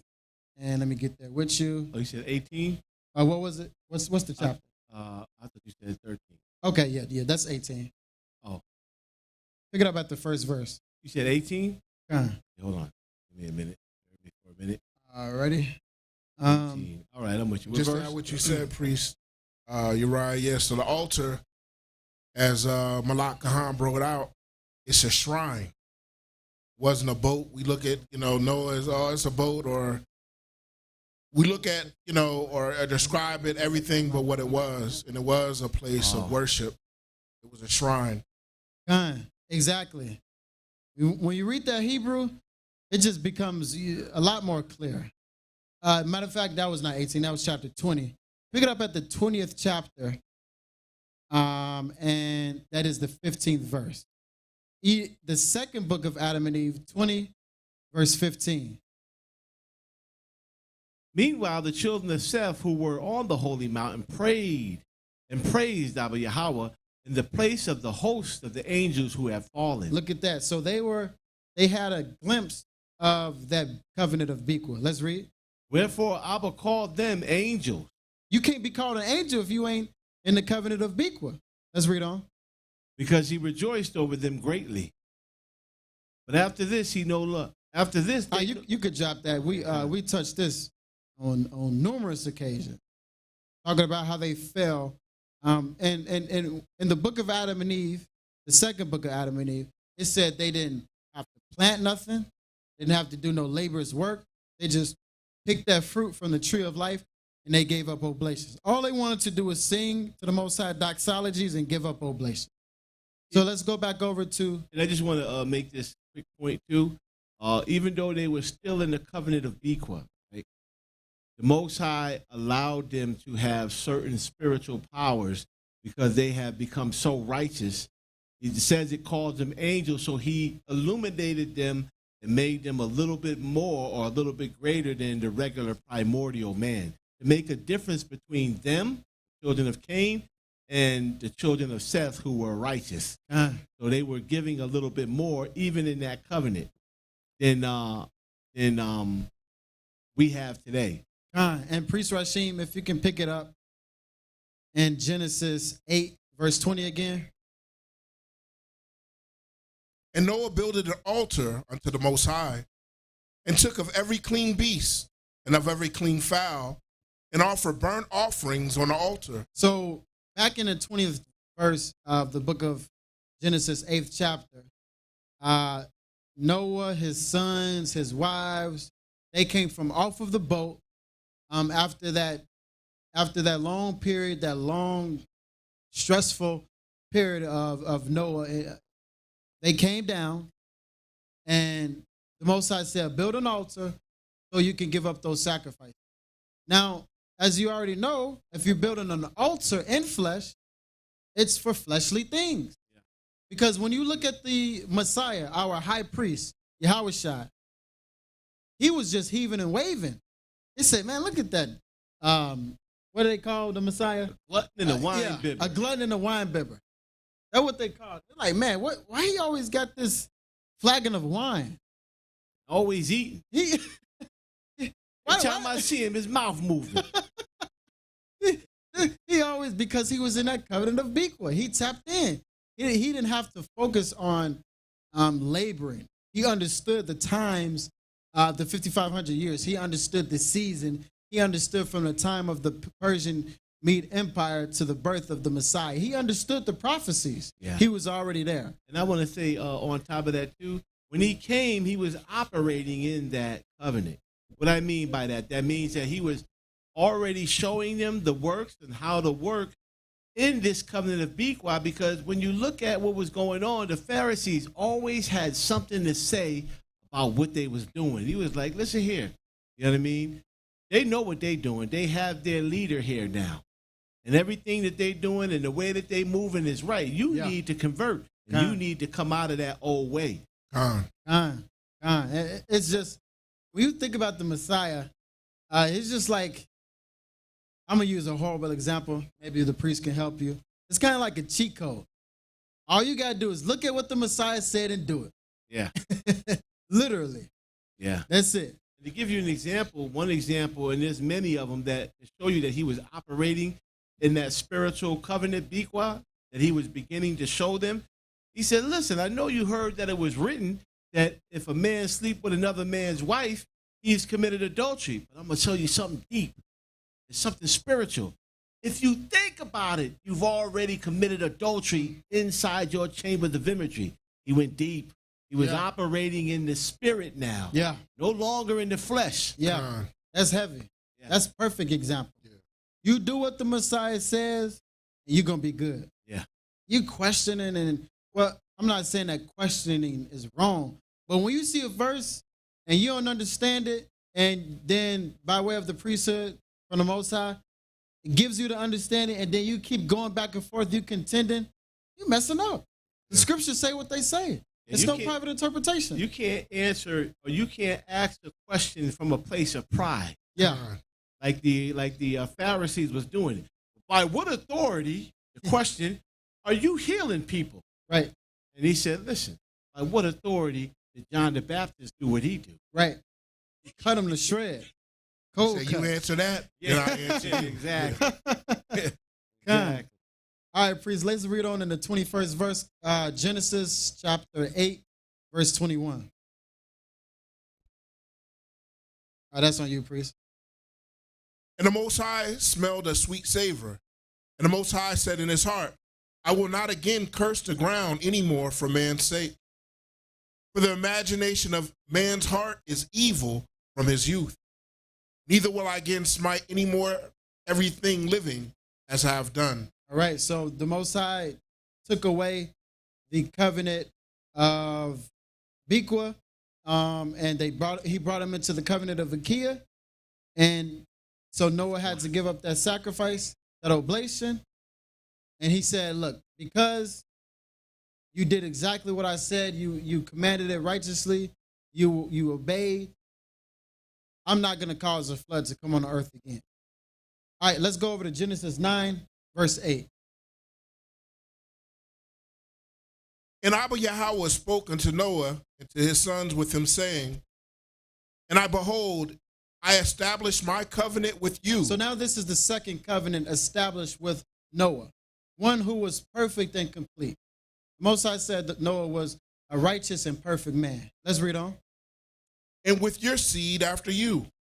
Verse 10. So it said everybody after this is going to be in this covenant. Let's read. Verse 10. And with every living creature that is with you, of the fowl. Even the creatures of, even the beasts, even the fowls of the air, even the fish of the sea, they're all going to be in covenant with the Most High. Let's go.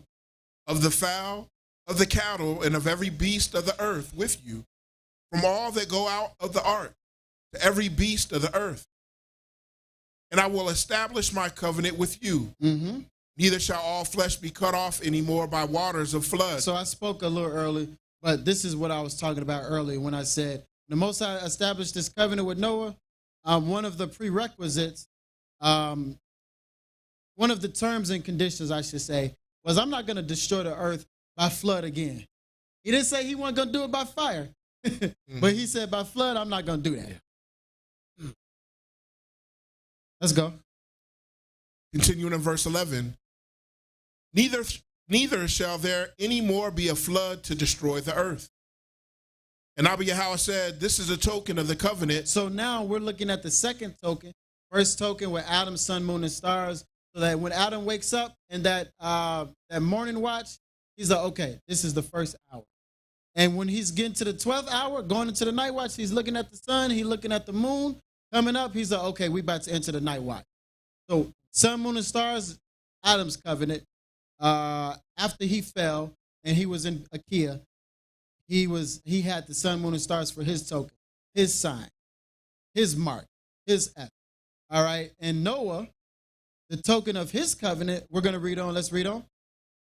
This is a token of the covenant which I make between me and you and every living creature that is with you for perpetual generation. What's that sign in Noah's covenant? Two things. What's the sign that shows, okay, we're still in Akia because we see something earthly.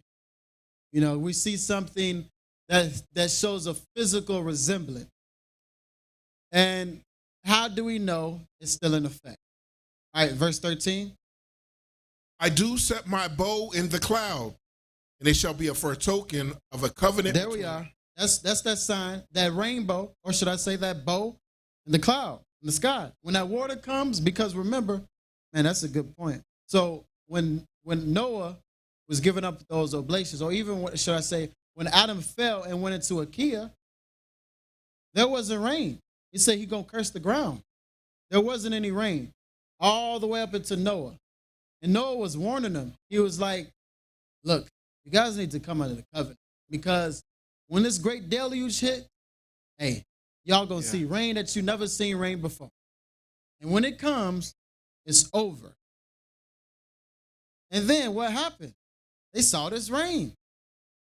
So when we look up in the sky and that rain comes, what the Most High give us? He give us that rainbow. It's just amazing how that works. No rain, and then rain comes, and with that rainbow, he puts a bow in the sky. It's just beautiful. The Most High's creation, his works are perfect, complete, and beautiful. Even when we are in a more lowly covenant, he shows slight glimpses of glory. All right, so we see a second example of an earthly covenant with an earthly sign. All right, priest, let's keep reading. Verse 15, Genesis chapter 9 and verse 15. And I will remember my covenant, which is between me and you and every living creature of all flesh. And the water shall no more become a flood to destroy all flesh.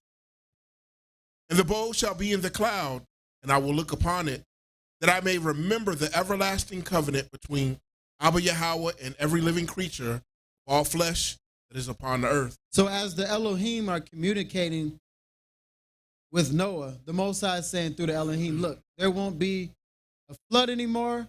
And in this second covenant, when it rains, and you see that bow, you know we're still in covenant. You know you're still in the Achaia. Verse 17. And Abba said unto Noah, this is the token of the covenant which I established between me and all the flesh that is upon the earth. All right, so we just covered that. Second covenant, Adam, Noah, Achaia, still in effect. Genesis 14, verse 18. And real quick, with this, let me not jump the gun. Let's read on. Genesis chapter 14 and verse 18. And Melchizedek, king of Salem, king of peace, the king of righteousness, brought forth bread and wine. Okay, we get bread and wine. We got another, well, it's not another, it's the same one. We have those in the world would say a drunkard. Let's read on. And he was a priest of the Most High Abba Yahweh. But the scriptures say he was a priest of the Most High Abba Yahweh. Verse 19. And he blessed him and said, blessed be Abram. So blessed be Abram. So, is he going to receive a covenant too? So now we're on Abram. As of right now, we don't know if Abraham's receiving the covenant, but we know that Abram at the time tapped into that covenant of Biqa. He got that bread and wine. Where's the altar at? It's not there. He tapped into the bread and wine with Malak Zadok, the king of righteousness. You said that's a great point. God, but this is where we're going. We're going back. And when I said I don't want to jump the gun, the point that I was going to make is Abraham had the blessings, he had the multiplication. In this new covenant, the covenant of Biqa, we have the blessings and we got the multiplication. So Abraham showed us a shadow of things to come. Abraham's son went up on top of the mountain and he said, look, you're going to sacrifice your son, Isaac. And Abraham was like, let's do it. He didn't even think about it. He said, all right, let's get to it. And then we got the Messiah coming down. The Most High was like, I'm going to consecrate this covenant by way of the shedding of the blood of the Lamb, which is my son, showing similarity. And then we got Galatians 4 with Abraham as well. But we're not going to talk about that just yet. We're going to continue reading. And what verse is that? Verse 19. All right, let's get it. And he blessed him and said, blessed be Abram of the Most High Abba, possessor of heaven and earth. And blessed be the Most High Abba, which hath delivered thine enemies into thine hand.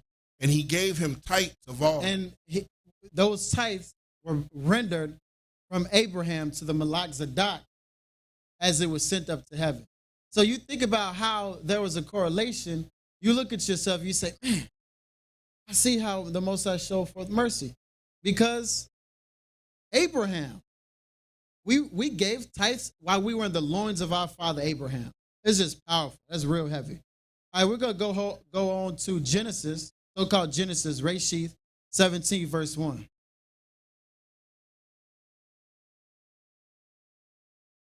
Pick it up. Yep. Very first verse. And then Priest Gabari, just make sure you got that. Amos 2. All right, let's keep reading. Genesis 17:1. And when Abram was 90 years old and 9. So as in Abraham's older, or should I say at the time still, when Abram when he was in his older years of life, let's read. The Most High appeared to Abram and said unto him, I am the Almighty Abba. Walk before me and be thou perfect. Be complete, even in this covenant of Biqa. And Abraham walked uprightly in his covenant of Biqa. But it's good if you keep it, but if you break it, oh, it's horrible. It's horrible. It's hell if you break it. Verse 2. And I will make my covenant Now we got the understanding that Abraham has a covenant as well. So now we're at the third covenant. Let's read on. I will make my covenant between me and thee, and will multiply thee exceedingly. Even in this earthly realm, the Most High Yahweh said, hey, Abram, or now Abraham, you're going to receive a lot of blessings, a lot of multiplications. All kings shall come and spring from you, Abraham. Verse 6. And I will make thee exceeding fruitful, and I will make nations of thee, and kings shall come out of thee. As we just discussed. Verse 7. And I will establish my covenant between me and thee. And who else? And thy seed. And what else? After thee and their generations. For how long? For an everlasting covenant. So until the next covenant came, Noah's,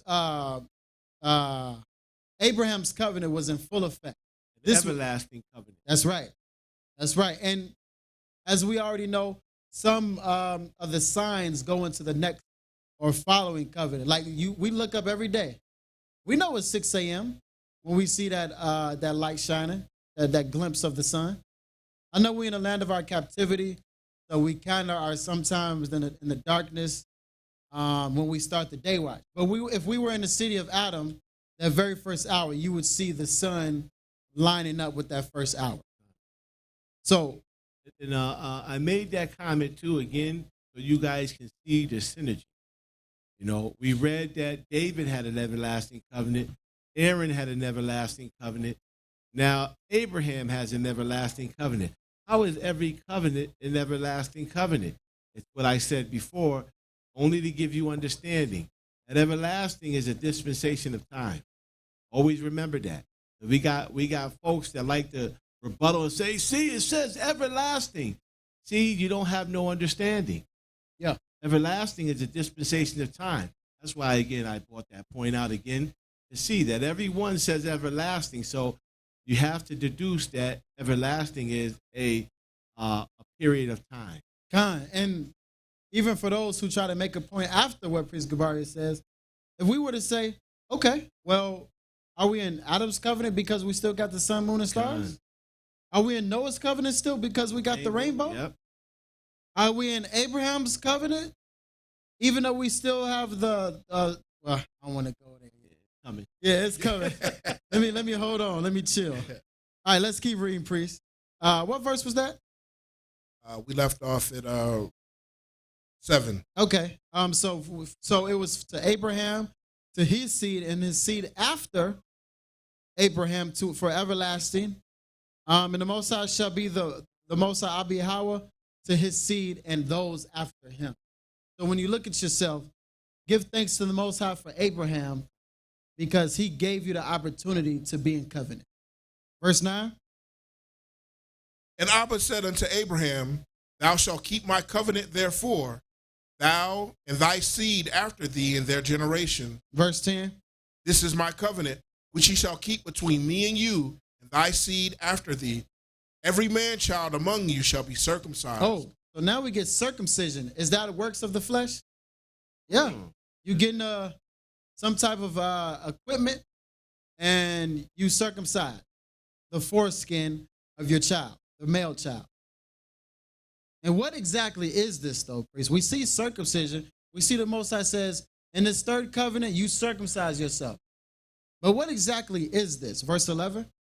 And ye shall circumcise the flesh of your foreskin. And it should be a what? And it shall be a token. Oh, a third token.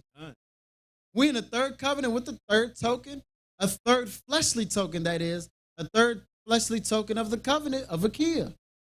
Right? So all of these men, Adam, Noah, Abraham, they had their own covenant in their time, but it was, for lack of a better word, under the umbrella of that earthly realm, those earthly covenants, the covenant of Biqa. Betwixt me and you. Verse 12. And he that is 8 days old shall be circumcised among you. This is a part of that contract. Let's go.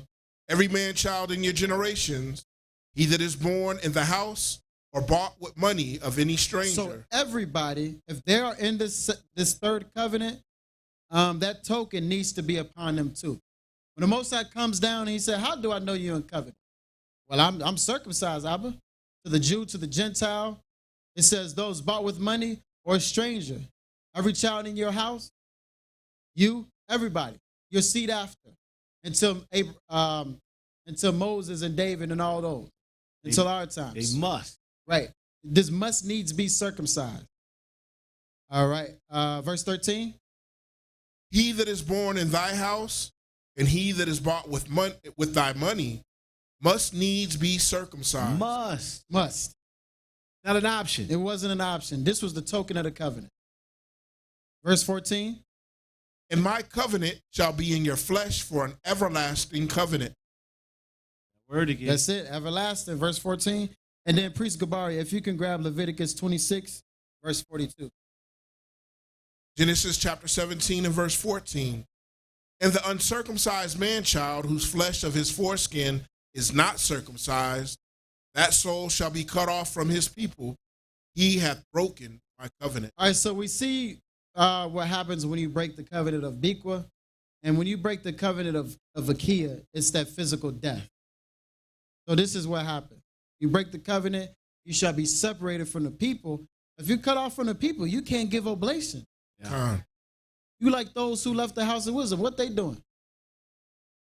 You know? So we ain't going to go over there, but we're going to continue on in Leviticus 26 and verse 42, Priest Gabaria. And then Priest Rasheen, get Genesis 22, start at the third verse. All right, Priest, come on. Leviticus 26 and 42. Then will I remember my covenant with Jacob and also my covenant with Isaac. Okay, so read on. And also my covenant with Abraham will I remember. So now it's in reverse. It said Jacob, Isaac, Abraham, but it's really Adam, Noah, Abraham, Isaac. And get that in Genesis 22, Isaac, Jacob. All right, we're going to get that in Genesis 22, verse 3. And let me get there with you. But you could go ahead and read when you got it. And Abraham rose up early in the morning and saddled his ass and took 2 of his young men with him and Isaac his son and clave the wood for the burnt offering and rose up and went unto the place in which Abba had told him.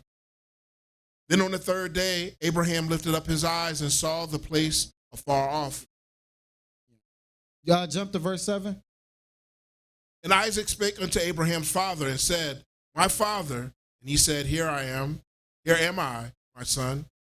And he said, Behold, the fire and the wood, but where is the lamb for a burnt offering? Look at that. Another carnal sacrifice. Now we're in the fourth covenant of Isaac. Jump to 8. And Abraham said, My son, Abba will provide himself a lamb for a burnt offering. The Most High is going to give us a physical sacrifice. Isaac, you don't have to worry. Even though in this covenant of Biqa, we keeping it, don't worry. Let's read. So they went both.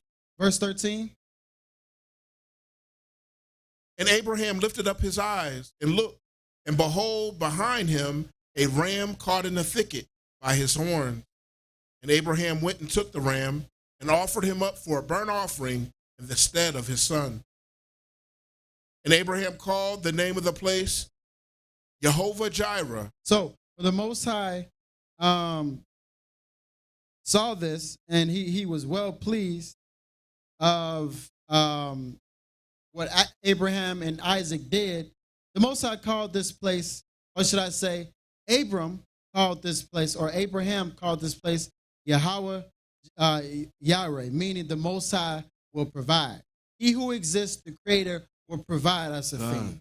He's going to provide us a physical sacrifice in this fourth covenant of Isaac so that we can keep Akia. Until Abraham knew this, Isaac knew this, until the covenant of Biqa shall return. And Priest Rashim, hold Hebrews 11. We're going to get a few examples in Hebrews 11 and 11 as well. All right, let's get Priest Gabaria. Let's get Genesis 31:54. Let me get there with you. Genesis 31:54. So now we went over Isaac's covenant, Genesis 31:54. Let's get the next covenant bearer. Then Jacob offered sacrifice upon the mount and called his brethren to eat bread. They did eat bread and tarried all night on the mount. Keep reading. And early in the morning, Laban rose up and kissed his sons and his daughters and blessed them. And Laban departed and returned unto his place. And jump to the 51st verse. Laban said unto Jacob, behold this heap, and behold this pillar, which I have cast between me and thee. And this heap will be witness, and this pillar be witness, that I will not pass over this heap to thee. So now we have another example of a physical sign of a covenant. Abraham, Isaac, and Jacob, they held the same token, but we see Isaac, physical sacrifice, Jacob, physical sacrifice. We see examples from Abraham's sons that they too sacrificed carnally in the flesh. All right, we're going to drop that and let's get Moses. Let's get Deuteronomy chapter 5 and pick it up at the very first verse, Priest Rashim. And then you still got the Hebrews 11 and 1? Okay, go ahead and pull that while Priest Rashim's getting that Deuteronomy and Hebrews 11 and 1. And go ahead and read that when you got it. All right. Deuteronomy chapter 5 and verse 31. Hold that, priest. Let's get Hebrews 11 and let's just get straight to the point. Verse 7. By faith, Noah, being warned of Abba, of the things not yet seen, moved with fear, prepared an ark, and saved his household, by which he commended the world, or condemned the world, and became heir of the righteousness which is by faith. So Noah held up that covenant, and the Most High transitioned him, second division, and he was in the covenant of Biqa afterward. Verse 8. By faith, Abraham, when he was called to go out into a place which he should after receive an inheritance, he obeyed, and he went out, not knowing whither he went. Jump to verse 10. For he looked for a city which has foundations, whose builder and maker is Yahweh. So Abraham he knew of the promise. He had the faith. He had the proof. He was like, look, I'm waiting for that city where we can return back to Biqa. It's built by the Most High, not man. That's amazing right there. So Abraham already saw these things. He saw the miracles. So all these men died in faith. Verse 17. Verse 17. By faith, Abraham, when he was tried, offered up Isaac. And he that had received the promise offered up his only begotten son. All right, so we're going to go ahead and we're going to drop that. And priest, let's get Deuteronomy 5 and pick it up at the very first verse. So we went over all those covenants. We did that really quick. Adam, sun, moon, and stars, Noah, rainbow, Abraham, Isaac, Jacob, circumcision of the flesh. Now we're going into the next covenant bearer. We haven't talked about who the next covenant bearer is, but we're going to see. Let's get Deuteronomy chapter 5 and verse 1. And Moses called all Israel and said unto them, Hear, O Israel, the statutes and judgments which I speak into your ears. So here, this is your token. The Most High's laws, statutes, commandments, judgments, the holy Shabbat. Let's read. Which I speak in your ears this day, that ye may learn them and keep them, and do them. So that you can learn, keep, and do, so that you can walk uprightly all the days while a key is established. And what did he say in the second verse? The Most High, our Abba, made a covenant with us in Horeb. There it is. The Most High made a covenant with us in Horeb. All right, let's go to chapter 6. Pick it up at the first verse. Now these are the commandments, The commandments, the statutes, and the judgments. the Shabbat. All these things are now the token of the sixth covenant, the covenant of Moses, the sixth dispensation of time under Akia. And this time now, though, we get a little more mercy, a little more favor, a little more grace. Now we got the sin offering, the trespass offering, all the holy and glorious oblations that we didn't have in the covenants before, because this is getting us a step closer to the covenant of Biqa. All right, keep reading. Continuing in verse 1, which the Most High thy Abba commanded to teach you, that ye might do them in the land whither you go to possess it. Verse 2. You can drop that, and we're going to pick it up at Isaiah 58, and then Priest Rasheen grab Jeremiah 31. All right, let's get to Isaiah 58, and let's pick it up at the 12th verse, I believe. Yeah, go ahead and get that 12th verse. And they that shall be of thee shall build the old waste places. Thou shalt rise up the foundation of many generations, and shall be called the repairer of the breach and the restorer of the path to dwell in. All right, Priest Johanna. I keep saying Priest Johanna. We got class tomorrow. Amos 9 and 9, Priest Gabaria. Amos 9 and 9. It reads, for lo, I will command, and I will sift the house of Israel among all nations, like as corn is sifted in the sea. So after we broke the Most High's covenant, Zechariah went over that, beauty and asunder, and it was broken. Judah was scattered to the so-called Americas. Israel was scattered to the Africas, or should I say the continent of Africa, Europe, New Zealand, all those places. We were scattered. Verse 10. Verse 10. All the sinners of my people shall die by the sword, which say the evil shall not overtake nor prevent us. We looking like, man, we good, man. I know we can keep this covenant. I'm not tripping. All I got to do is keep it to the best of my ability. Best of my ability. Find Eleazar and Ithamar. All I got to do is get that brazen altar. All I got to do is stop the pork from being spread in the sky, and I'm good. I can keep the covenant. The Most High said, the evil shall not overtake, or should I say, they said to the Most High, the evil shall not overtake nor prevent them. But let's see what it says in verse 11. Priest Gabari just read, it said, the repair of the breach. All right, verse 11. In that day will I rise up the tabernacles of David that is fallen. Tabernacles of David. Is that the next covenant bearer? We'll see. Let's read on. And close up the breaches thereof, and I will raise up his ruins. Oh, he said, Priest Rashim, give Isaiah 58 and 12 one more time. Oh, did I have you holding that? Yeah, you have it. Yeah, grab Isaiah 58 and 12. So we see a similarity in Isaiah 58 and Amos 11. Isaiah 58 is talking about the exact same thing.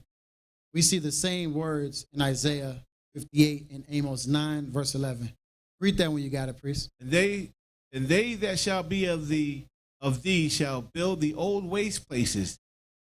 Thou shalt raise up the foundations of many generations, that thou shalt be called the repairer of the breach and the restorer of the past to dwell in. So this is a latter day prophet. Because we know David, when he was ruling in righteousness. He was dwelling in peace. Well, should I say his son was dwelling in peace. And Solomon taxed the nations worth 666 talents of gold, silver, and he didn't bring forth the understanding of the nations to bring back Biqa, but it was prophesied for that to happen. But it said in the latter days, the restorers of the path shall come back. So let's get that in Amos 9 and 11. In that day I will raise up the tabernacles of David that is fallen, and close up the breaches thereof.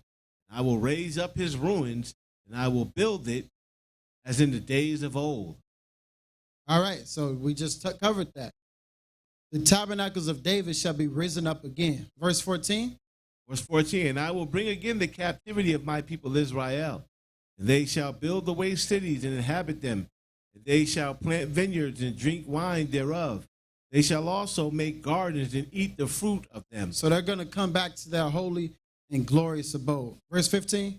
And I will plant them upon their land, and they shall no more be pulled out of their land which I give to them. So the Most High is going to bring us back in our land, and we're going to dwell in righteousness all our days. All right, let's go to Isaiah 11. What I have you hold? Jeremiah 31. Okay, let's go to Isaiah 11 first. Priest Gabaria. Let's get Isaiah 11 and the very first verse. There shall come forth a rod out of the stem of Jesse. Okay, so it said we're going to restore the tabernacles of David. There's going to be a rod out of Jesse. And what else? And a rod out of the stem of Jesse, and a branch shall grow out of his root. And a branch? This is getting interesting. Verse 2. And the spirit of Abba Yahweh shall rest upon him, the spirit of wisdom and understanding, the spirit of counsel and might, the spirit of knowledge and of the fear of Abba Yahweh. Let's go. And I shall make him of quick understanding in the fear of Abba Yahweh. And this is what Priest Gabriel was talking about earlier. Read on. And he shall not judge after the sight of his eyes. He's not going to judge after the flesh. He's not going to judge after Akia. Let's read. Neither reprove after the hearing of his ears. He's not going to judge from just the hearing of the words. But how is he going to judge? Verse 4. But with righteousness shall he judge the poor. He's going to judge righteously through the Spirit. Let's read on. And reprove with equity for the meek of the earth. And he's going to walk in the 7 pillars of wisdom. Let's go. He shall smite the earth with the rod of his mouth. Just like Noah said in the book of Enoch, it said, and Noah laid forth accusation against the lawless ones on earth. This is what it's saying here. It says, and he shall smite the earth with the rod of his mouth, meaning he's going to tap into Biqa. He's going to offer the fruit of his lips. He's going to make suit. And all those who are contrary to Biqa, all those who are contrary to the Most High, let's read. Let's read on. And with his breath, and with the breath of his lips, this is what's going to happen. Go ahead. Shall he slay the wicked? Shall the wicked be destroyed and placed in that third division? All right, we could drop that. Just wanted to get that in there. And matter of fact, let's drop that as a whole. All the nations of all the tribes of Israel shall return back to their land, and we're going to dwell in peace, and we're going to dwell in unity. All right, let's go ahead and get Priest Rashim, Jeremiah 31, and let's start at the 29th verse. In those days they shall say no more, the fathers have eaten a sour grape, and the children's teeth are set on edge. But everyone shall die of his own iniquity. So what he's saying is, in those days they shall no more, the fathers have eaten the sour grape, and the children's teeth are set on edge. So when they trespass, they're going to be accountable for their own trespasses. You're not going to be held accountable for what your fathers did in the time of old in the covenants of Adam, Noah, Abraham, Isaac, Jacob, Moses. In this covenant of David, when you break the law, statutes, and commandments, you're going to pay a loan. You paying a loan. Your son ain't going to pay that crime with you. It's you by yourself. That's what he's saying in Jeremiah 31, 29. We kind of went ahead of it, but it's okay. We're going to get there. Verse 30. For everyone shall die of his own iniquity. Every man that eateth the sour grape, his teeth shall be set on edge. All right. Behold, the days come, saith the Most High. So, behold, the days shall come. So at this moment, Jeremiah had the hope. He didn't have the faith yet. He just had the hope that there will be a new covenant. That I will make a new covenant with the house of Israel and with the house of Judah. Both with Israel and with Judah. The united kingdom of Israel. Verse 32. Not according to the covenant that I made with their fathers. So this ain't going to be like that fleshly covenant. the covenant of Biqa. Let's read. In the day that I took them by the hand to bring them out of the land of Egypt, which my covenant they break. Which the covenant they transgressed. They walked away from it. They didn't have the fortitude to keep that covenant because it was meant to be broken. The Most High never wanted us to have that covenant in the first place. Not for the nation of Israel and those who tether themselves there too. Let's read on. Although I was a husband unto them, saith the Most High. But this shall be the covenant that I will make with the house of Israel. But this, not then, not 7 years from now, but this shall be the covenant that I'm going to make with Israel. Let's read. After those days, saith the Most High. And pause right there. Let's get 2 Samuel 23. That exact very word wherever you left off at. Let's get 2 Samuel 23 and pick it up at the first verse. So Priest Rasheen went over this earlier, but I'm going to make the connection with the synergy that we're going over when we're talking about the sign of the covenant. Adam, sun, moon, stars, Noah, rainbow, Abraham, Isaac, Jacob, circumcision of the flesh, Moses, Most High's law, statutes, commandments, and then we are at the seventh covenant. 2 Samuel 23 and verse 1. Let's see who this next covenant is with. Let's read on. Now these be the last words of David, Okay. the son of Jesse, said. So when we were in Isaiah, it said, I get the Isaiah 11:1. I forget what it said. But when we were in Isaiah, we were discussing somebody's going to come out of Jesse. And Jesse's from Judah. You got Jesse, you got Salmon, you got Obed, you got Boaz. We already know Boaz, the grandfather of David. You got Judah. You got all these righteous men. Isaiah 11:1. And there shall come forth a rod. A rod. What else? Out of the stem of Jesse. And a branch. And a branch. Both a rod and branch. So, like we said earlier, we got Abraham, Isaac, Jacob. Then from Jacob, you get Judah. And then from Jacob, you get Levi. Moses was Levi. Jacob, Judah was Boaz. Judah was Jesse. Judah was, let's get that, Solomon, 2 Samuel 23 and the very first verse. Now these be the last words of David. So out of Judah, from Jesse, from Boaz, you get David. That rod, that branch is twofold. It's both David and the Messiah, because the Messiah spring forth directly from David. All right, let's read. David, the son of Jesse, said, the man who rises up. Jump to the third verse. Third verse. And the heavenly Father of Israel said. Said to who? The rock of Israel spake unto me. Oh, so the Most High said to the Messiah, to David. Let's read on. He that ruleth over men. So these are some of the tenets of this new and better and most benevolent seventh covenant, the covenant of David, which is also the same covenant that Adam had in the beginning, or should I say before he fell, which is the covenant of Biqa, which is the covenant of freedom, the lack of bondage. All right, let's read. He that ruleth over men must be just. Must be righteous. Ruling in fear of the heavenly Father. And he shall be as the light of the morning. Ooh, look at that. He shall be the light of the morning. Giving up those oblations. He should be just like how Adam was before he fell. Let's read on. When the sun riseth, even a morning without clouds, as the tender grass springeth out of the earth, like clear shining after the rain. Although my house be not so with the heavenly Father, yet he has made with me an everlasting covenant. So although my house be not so, meaning although the everlasting covenant has been given to me, it's not in effect yet.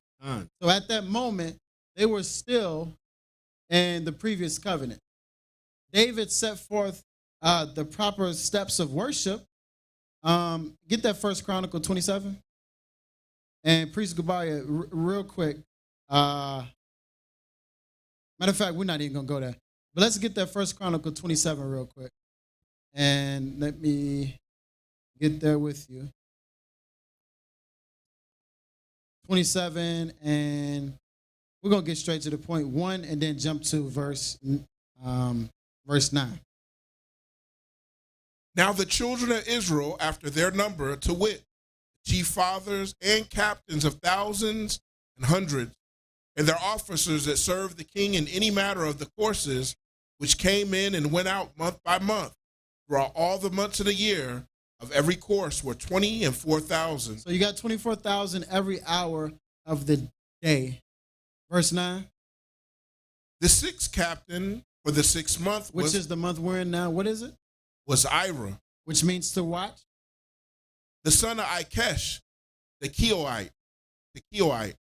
And in his course were 24,000. All right, so 24,000. I don't even know what that verse is. It's not in my notes. But to the 12th captain for the 12th month was H.O.W.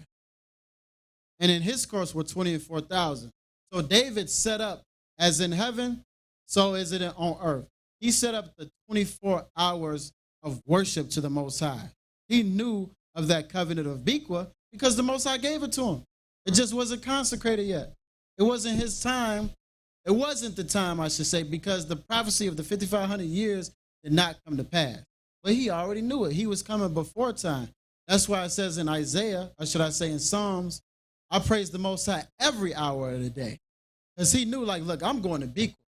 That's where I'm headed to. I'm getting out of Akia. Priest Gabari, let's get another example, a really quick example. Daniel 6 and 10, and then Priest Gabari, Priest Rasheen, grab Matthew 1 and 1. Daniel 6 and 10, that's correct. I want to make a comment on what he just read in Chronicles. This is what it means by rebuilding the tents or the house of David that has fallen. A lot of people are saying that David is coming back in the reincarnation. That's false. He's coming back in the regeneration. Yeah. He's going to be resurrected again. But rebuilding the tabernacles of David that has fallen only means that what David set up in the last days is going to be set up again. Yep. In the same way that he set it up, it shall be set up in the last days. Even though David is not here, guess what's going on? Those 24 lots. Yep. Going into prayer, doing things and setting up things the way David set up, minus the Levites being in charge. That's right. The Most High Abba Yahweh is so gracious and so merciful, and he's given us the opportunity to resurrect the tabernacles of David. Man. All right, priest, let's drop that, and let's get that Matthew, picking it up at the very first verse. The book of the generation of Yahushua the Messiah, the son of David. So now we're going to go over the lineage of the Messiah. The son of Abraham. Abraham begat Isaac, and Isaac begat Jacob. Okay, so we got Yahushua, we have Abraham, we have Isaac, we have Jacob. We have a few covenant bearers mentioned early. Real quick. Let's read. And Jacob begat Judas and his brethren. So Jacob begat Judah, Benjamin, Levi, Simeon, Issachar, all of the 12 patriarchs. Verse 5. And Salmon begat Boaz. Which we talked about earlier. This is the lineage of Judah. This ain't the lineage of Levi. We know as we get deeper into the this verse, there was a conjoining of Levi and Judah. But right here, this is the lineage of Judah, like we discussed. You got Salmon, you got Boaz. Let's read on. And Boaz begat Obed of Ruth. So Ruth married Boaz, and they begat children. And who did Obed begat? Jesse. Oh, Jesse. Once again, that rod shall spring forth from Jesse. Verse 6. And Jesse begat David the king. There it is. This is the lineage of the Messiah. You cannot refute this information. Let's read on. Oh, no. Okay, go ahead. And David the king begat Solomon. There we go. We got Solomon next. Verse 9. And Ozias begat Jotham. So these are some of the kings as well that springs forth from Judah. Some of the righteous kings too are in here. So we got David. He was non-defective. Let's read. And Jotham begat Achaz. And Achaz begat Ezekiel. So Achaz begat Hezekiah. So now we got another righteous king in there in the lineage of the Messiah. How honorable and glorious is it to be counted in the lineage of the Messiah?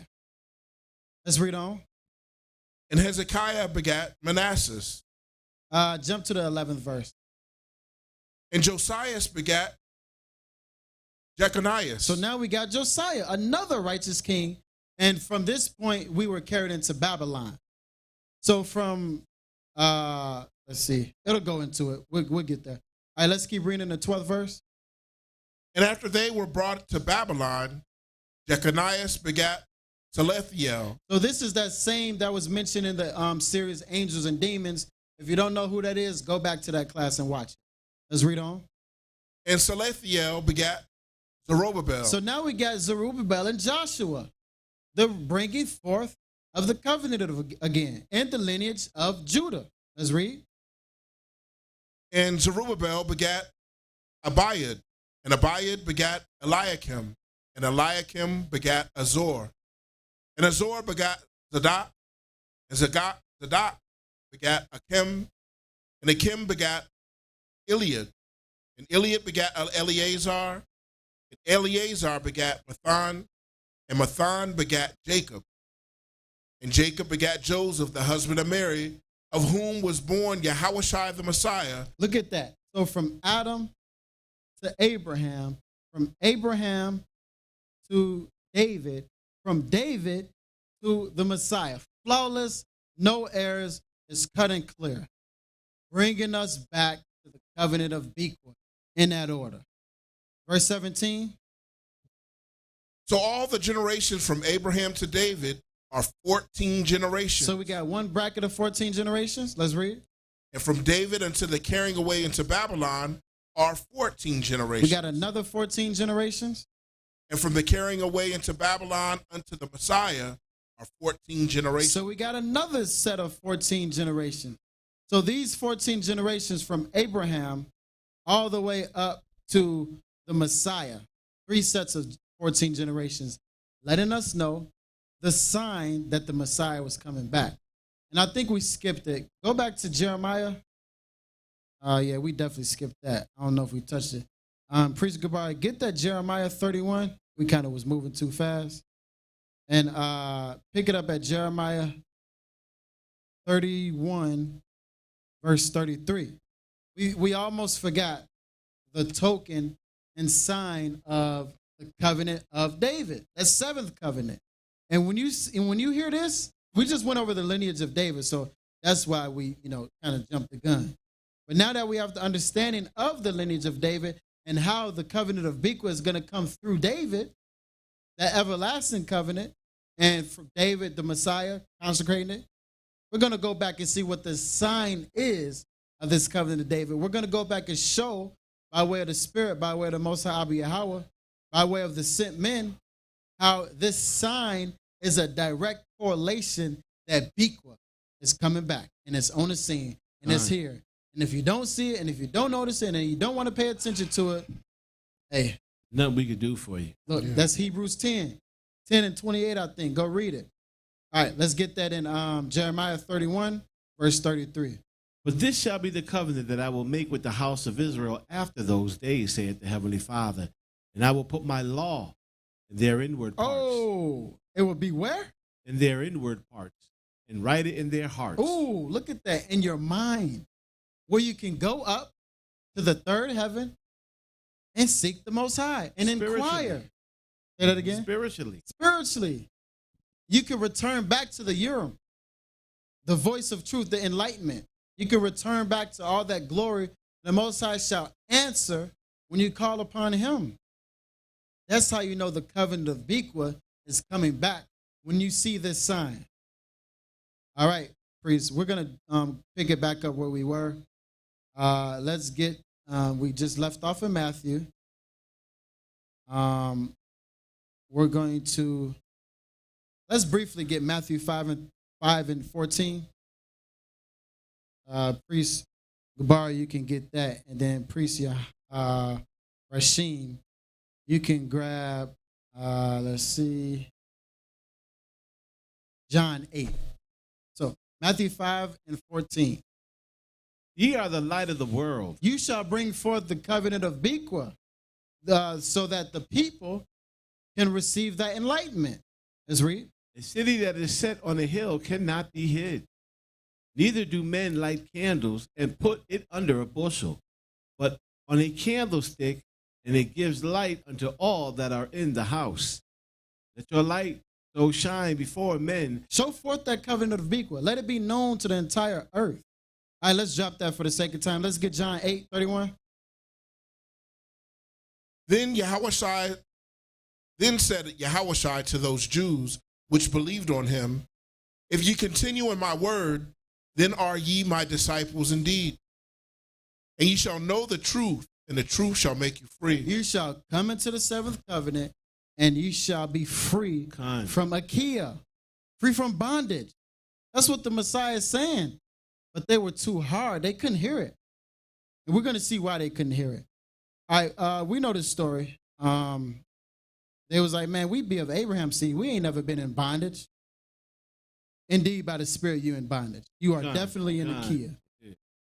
We're not going to go there because of this, for the time's sake. But let's go to John 9 and pick it up at the first verse. And as Yahushua passed by, he saw a man which was blind from his birth. So this man was blind, verse 3. And his disciples asked him, saying, Master, who did sin, this man or his parents, that he was born blind? So they were curious, like, man, what's the reason for him being blind, Yahushua? Let's read on. Yahushua answered, neither hath this man sinned, nor his parents, but that the works of Abba should be made manifest in him. So it said he was blind so that when I come on the scene, I could show forth this covenant. I could show how these things work in this new covenant. Let's read on. Jump to the 5th verse.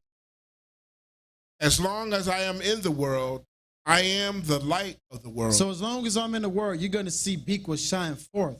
And to those who shall stand in the stead of the Messiah. So there's going to be a period of time where the Messiah ain't going to be on the scene, and those who stand in the stead of the Messiah won't be on the scene, where there will be darkness, where Akia will be dominant. But the Messiah is going to return the priesthood to his righteous estate. All right, we could drop that. Let's get John. Oh, yeah. Jump down in John, verse 8. John chapter 9 and verse 8. The neighbors, therefore, and they which before had seen him that he was blind, said, is not this he that sat and begged? So they was like, wow, this man can see now? It's the same one who was always begging and stuff. What's going on? What happened? Verse 10. Therefore said they unto him, how were thine eyes open? How are your eyes open, man? What's going on? Verse 11. He answered and said, a man that is called Yahushua. So the Messiah tapped into the blessings and multiplications, tapped into the covenant of Biqa, tapped into that spiritual realm, that heavenly abode, and allowed him to be able to see again. He healed him. He had no trespass and sin on him, and he was able to heal this man. Verse 13. They brought to the Pharisees him that aforetime was blind. All right, so the Messiah did this work on the Sabbath day. It was like, man, you can't do no work on the Sabbath day. You are a sinner. All right, verse 17. They say unto the blind man again, what sayest thou of him, that he hath opened thine eyes? He said, he is a prophet. He's a prophet. I know he is. Verse 18. But the Jews did not believe concerning him, that he had been blind. They didn't believe he was blind, so they went to, let's go to his parents. Yeah.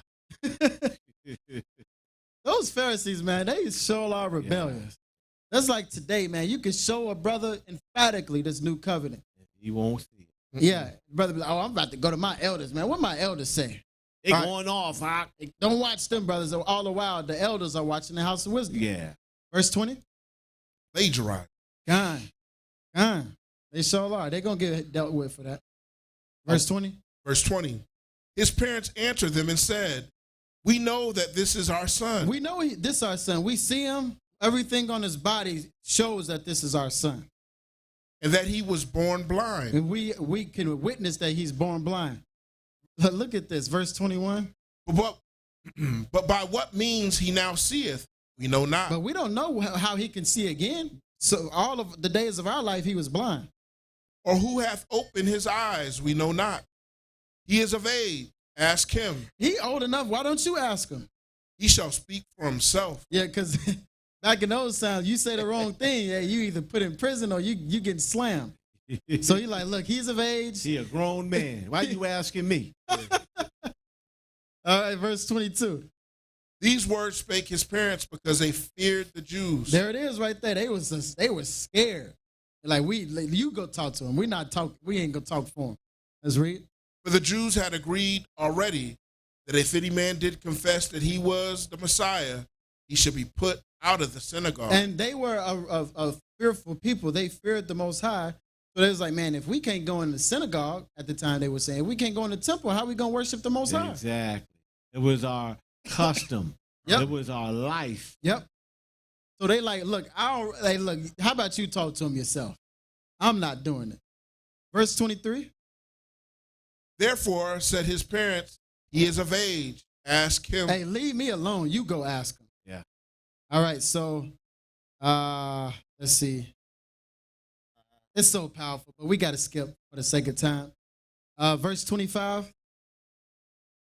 He answered and said, whether he be a sinner or no, I know not. I don't know if he's a sinner or not, but one thing I do know, what?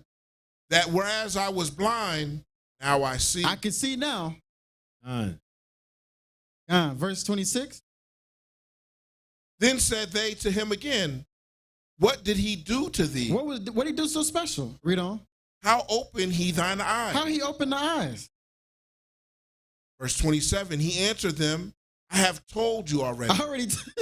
He said, listen, you hard-headed Negro, I told you. Man, I told you. You a Pharisee and you don't know how to listen? You the chief of Israel, you don't know how to listen. I already told you. Read on. And ye did not hear. You didn't hear the first time, but you want me to say it again? He get that swagger from his parents. Why you asking me? He grown. He right there. Ask him. Then he said, wait, why you keep asking me the same thing? All right, let's read, priest. Wherefore would you hear it again? If I repeat myself, would you hear it again? You going to hear it a different time this time? Are you going to understand this time? Let's read. Will you also be his disciple? Will you also leave out of, we'll get there. Will you be the Messiah's disciple? Let's read. Then they reviled him, said. Then they was like, hey, look, I don't know what you talking about. You tripping. This is what I'm doing. Read on. Thou art his disciple. You the Messiah's disciple. Powerful. You're in Biqa. I ain't in no damn Biqa. Where am I at? Let's read. But we are Moses' disciples. But we're in the Kia still. That's why we Moses' disciple. That's heavy. That's bread real crumbs. heavy. That's the breadcrumb. There's some nibs that you probably missed over. He said, look, I showed you the miracles of Biqa. He anointed me. He washed me. He brought me into the covenant. He healed me. You want to keep asking, where'd this come from? How'd this power happen? I'm not about to repeat myself again. And they was like, look, I'm not going to be the Messiah's disciple. We are of Moses' disciple. Meaning, I'm not going to be in Biqa. I'm going to stay in the Kia. Little did they know, I'm going to die in the Kia. That's what they're saying. And a lot of Israelites, low key, you're Moses' disciple. Yeah.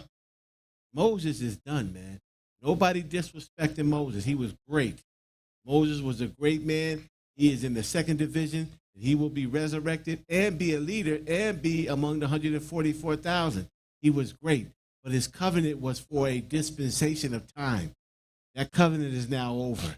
We have to move on. Let's read on, priest. And Priest Uriah, as you just mentioned in the earlier chapter, he said, yeah, you're going to die in your sin. We talked about in the class, the abyss with Priest Ira. So you can go back and read that too. All right, let's go. Verse 29. We know that Abba spake unto Moses, as for this fellow, we know not from whence he is. They didn't see the healing. They didn't see the miracles. We like, well, we know the Most High spoke it because it's written on paper. That's how. But what did the Messiah say to Peter? Blessed art thou, O Son of Man, for you believe on the Most High. You believe on the Messiah and you haven't seen him. You believe on the covenant of Biqa, even though you haven't seen all the blessings yet. This is heavy. This is heavy information right here. Let's read on. Verse 30. Look at what he says to him. The man answered and said unto them, why herein is a marvelous thing? Why is this so amazing and great and spectacular to you? Let's read. That ye know not from whence he is. You don't know where he is? You don't know where he's coming from? Let's go. And yet he hath opened my eyes. 31. Now we know that Abba heareth not sinners. But if any man be a worshiper of Abba and doeth his will, him he heareth. So if you are a sinner, the Most High does not hear you. That's why he didn't hear the Pharisees. That's why they weren't able to get this type of understanding. Let's go. Matter of fact, for the sake of time, go read the rest. If this man were not of Abba Yahweh, he could do nothing. We know that he's of Abba Yahweh. That's how he was able to do it. That's how we know he was in the covenant of Biqa.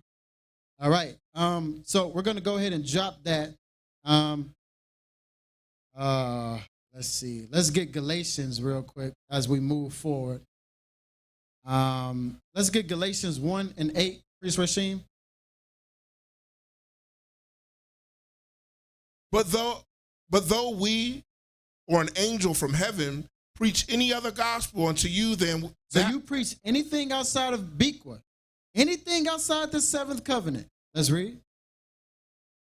Unto you then that which we have preached unto you, let him be accursed. So if you own these street corners and you talk about all that goofy stuff, and you're not bringing forth the seventh covenant, accursed.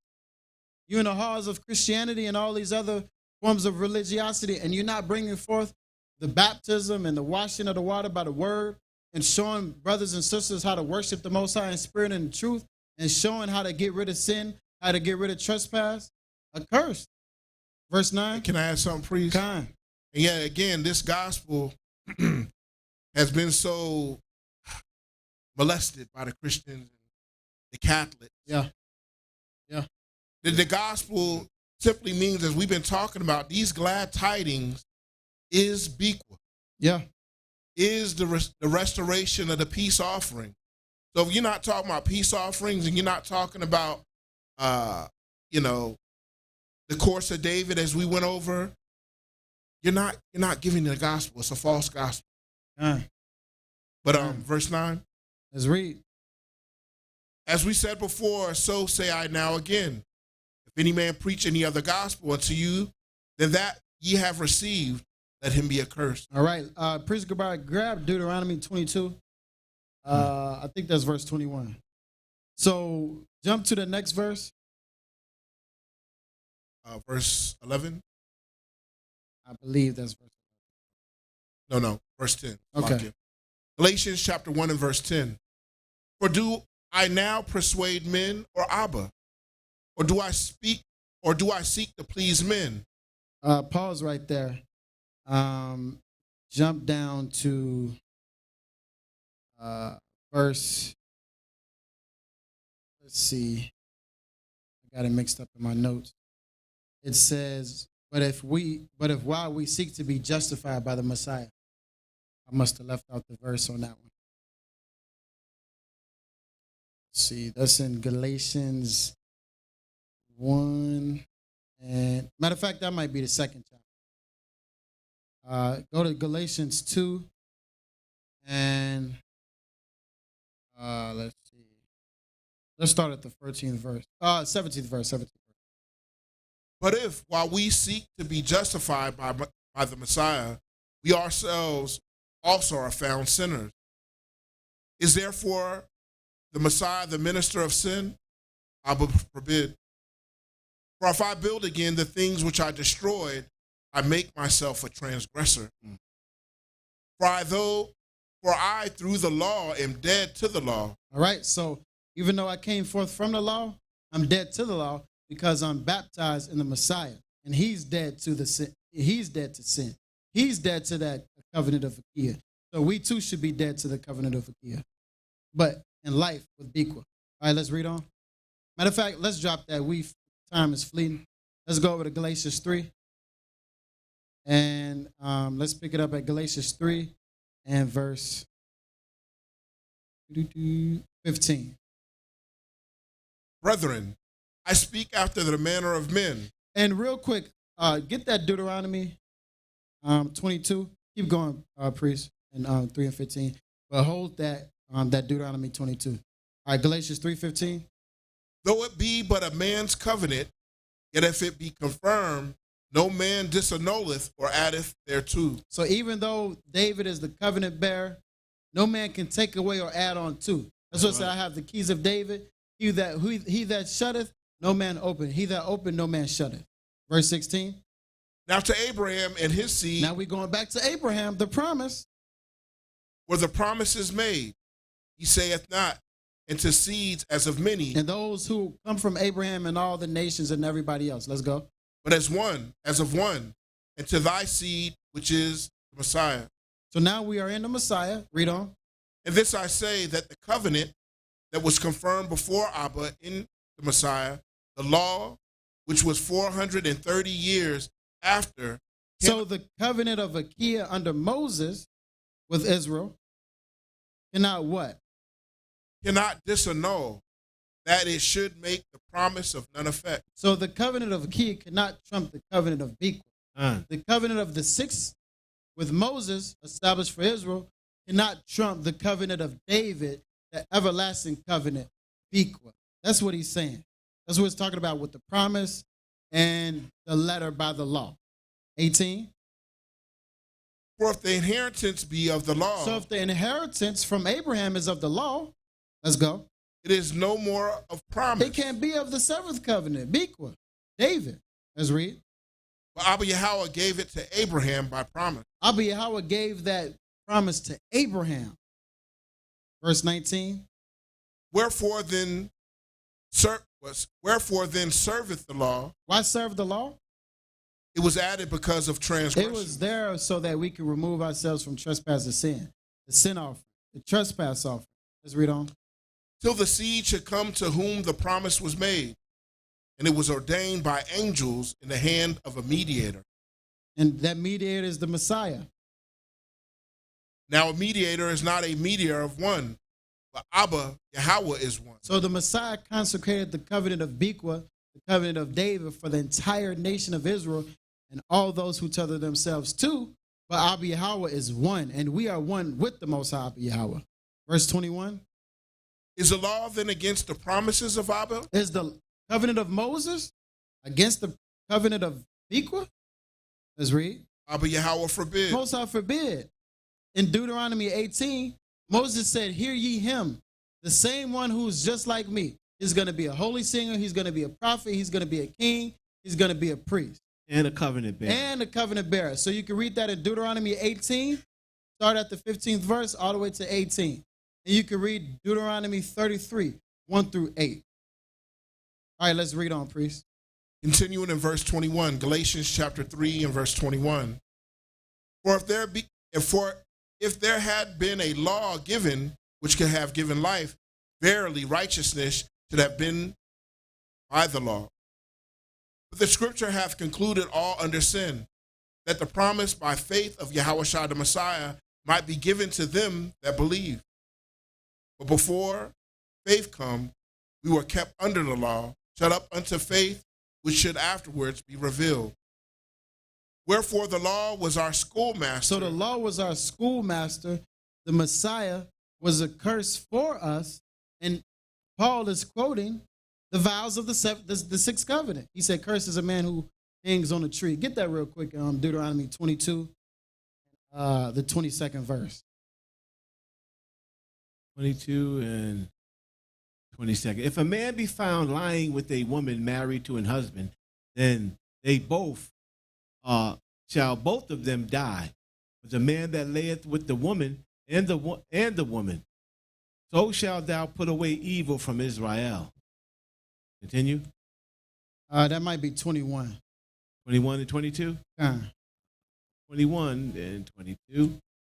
If a man have committed sin worthy of death. There it is. Let's get it. And if a man hath committed a sin worthy of death, and he be put to death, thou shalt hang him on a tree. His body shall not remain all night upon the tree, but thou shalt in any wise bury him that day. For he that is hanged is a curse of the Heavenly Father. Look at that. He's quoting Moses. He's like, I know the prophecies. I'm going to give you an example. Jump up to the 13th verse, because I know we skipped it. So let's go back over there to make that connection. The Messiah hath redeemed us from the curse of the law, being made a curse for us. For it is written, cursed is everyone that hangeth on a tree. Look at that. Look, that's that connection. Paul is like, look, the Messiah came forth and redeemed us from the curses, the things that held us back, the yoke of bondage of Achaia. All right, let's keep reading, priest, in Galatians. I just want to get that point so we can continue to make that connection. Let's pick it up at the 24th verse.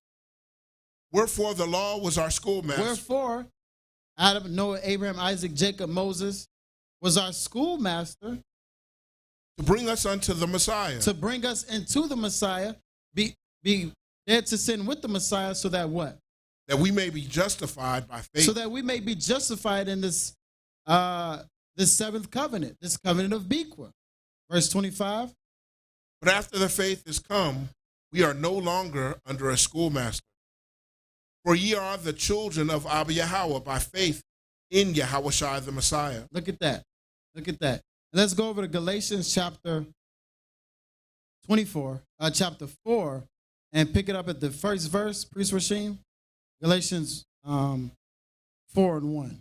Now I say that the heir, as long as he is a child, differeth nothing from a servant, though he be Lord of all, but is under tutors and governors until the time appointed of the Father. So that's exactly what we were saying. We were under the tutelage of Adam, Noah, Abraham, Isaac, Jacob, Moses.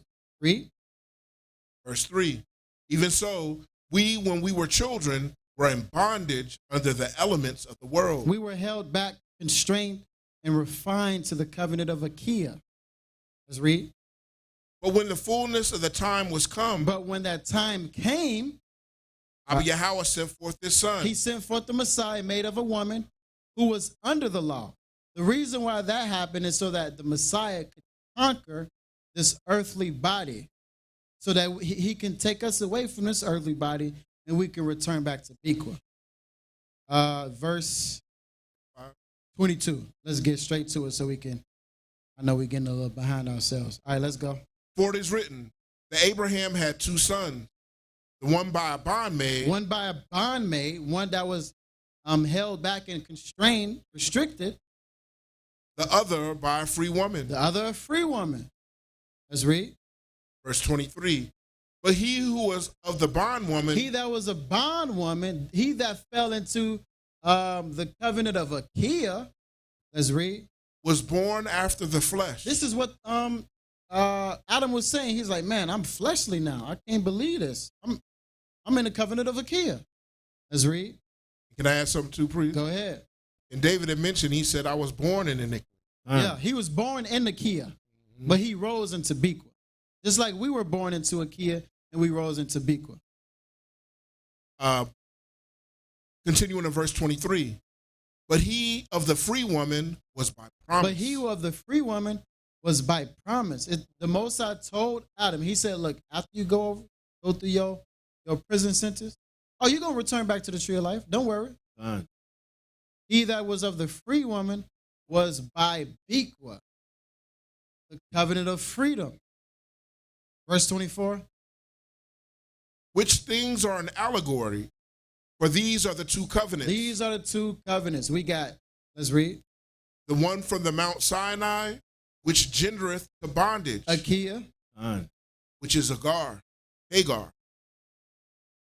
For this Hagar is Mount Sinai in Arabia, and answereth to Jerusalem, which it now is, and is in bondage with her children. So all those who are held back in Achaia are in bondage. Still, verse 26. What about this? But Jerusalem, which is above, is free, which is the mother of us all. But those who are of Jerusalem, the city of peace offerings, is free, is in the covenant of Biqa, is in the covenant where we can ask, inquire, and seek, and the Most High shall hear us. So I want to say this after going through all of this powerful information. not just in this class, the last class, but the series in general, starting from the beginning of the Feast of Weeks until now. We got all this information about, especially the ending of it, about Biqa, Biqa, the underworld, and all these things.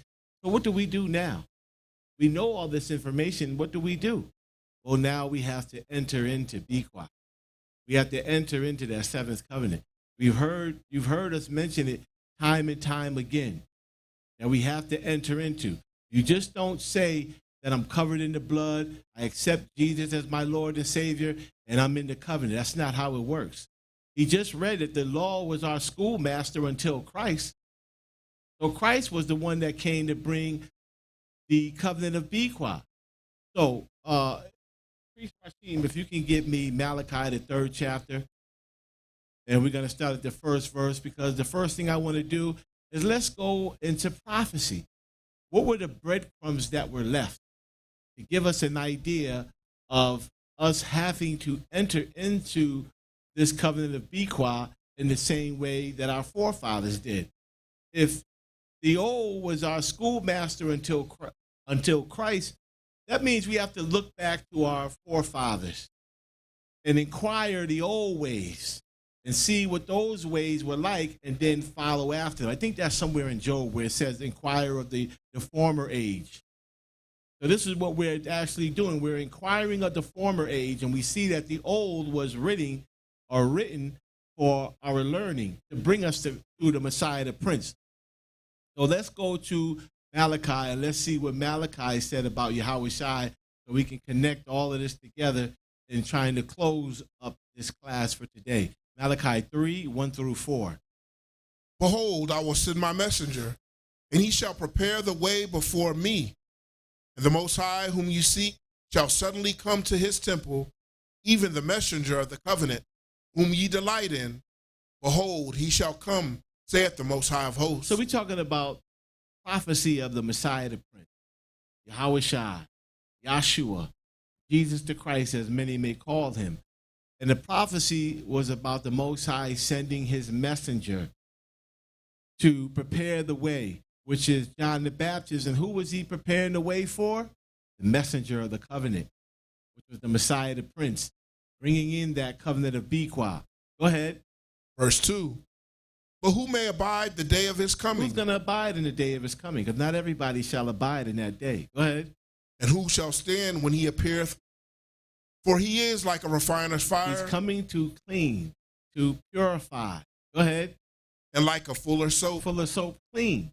He is coming to clean you up. What did he say to the Pharisees, right? Make clean the inside of your cup first. And that seems to be echoed throughout generations and generations, because now you got brothers, when you see them on the street, where your fringes are? Outside.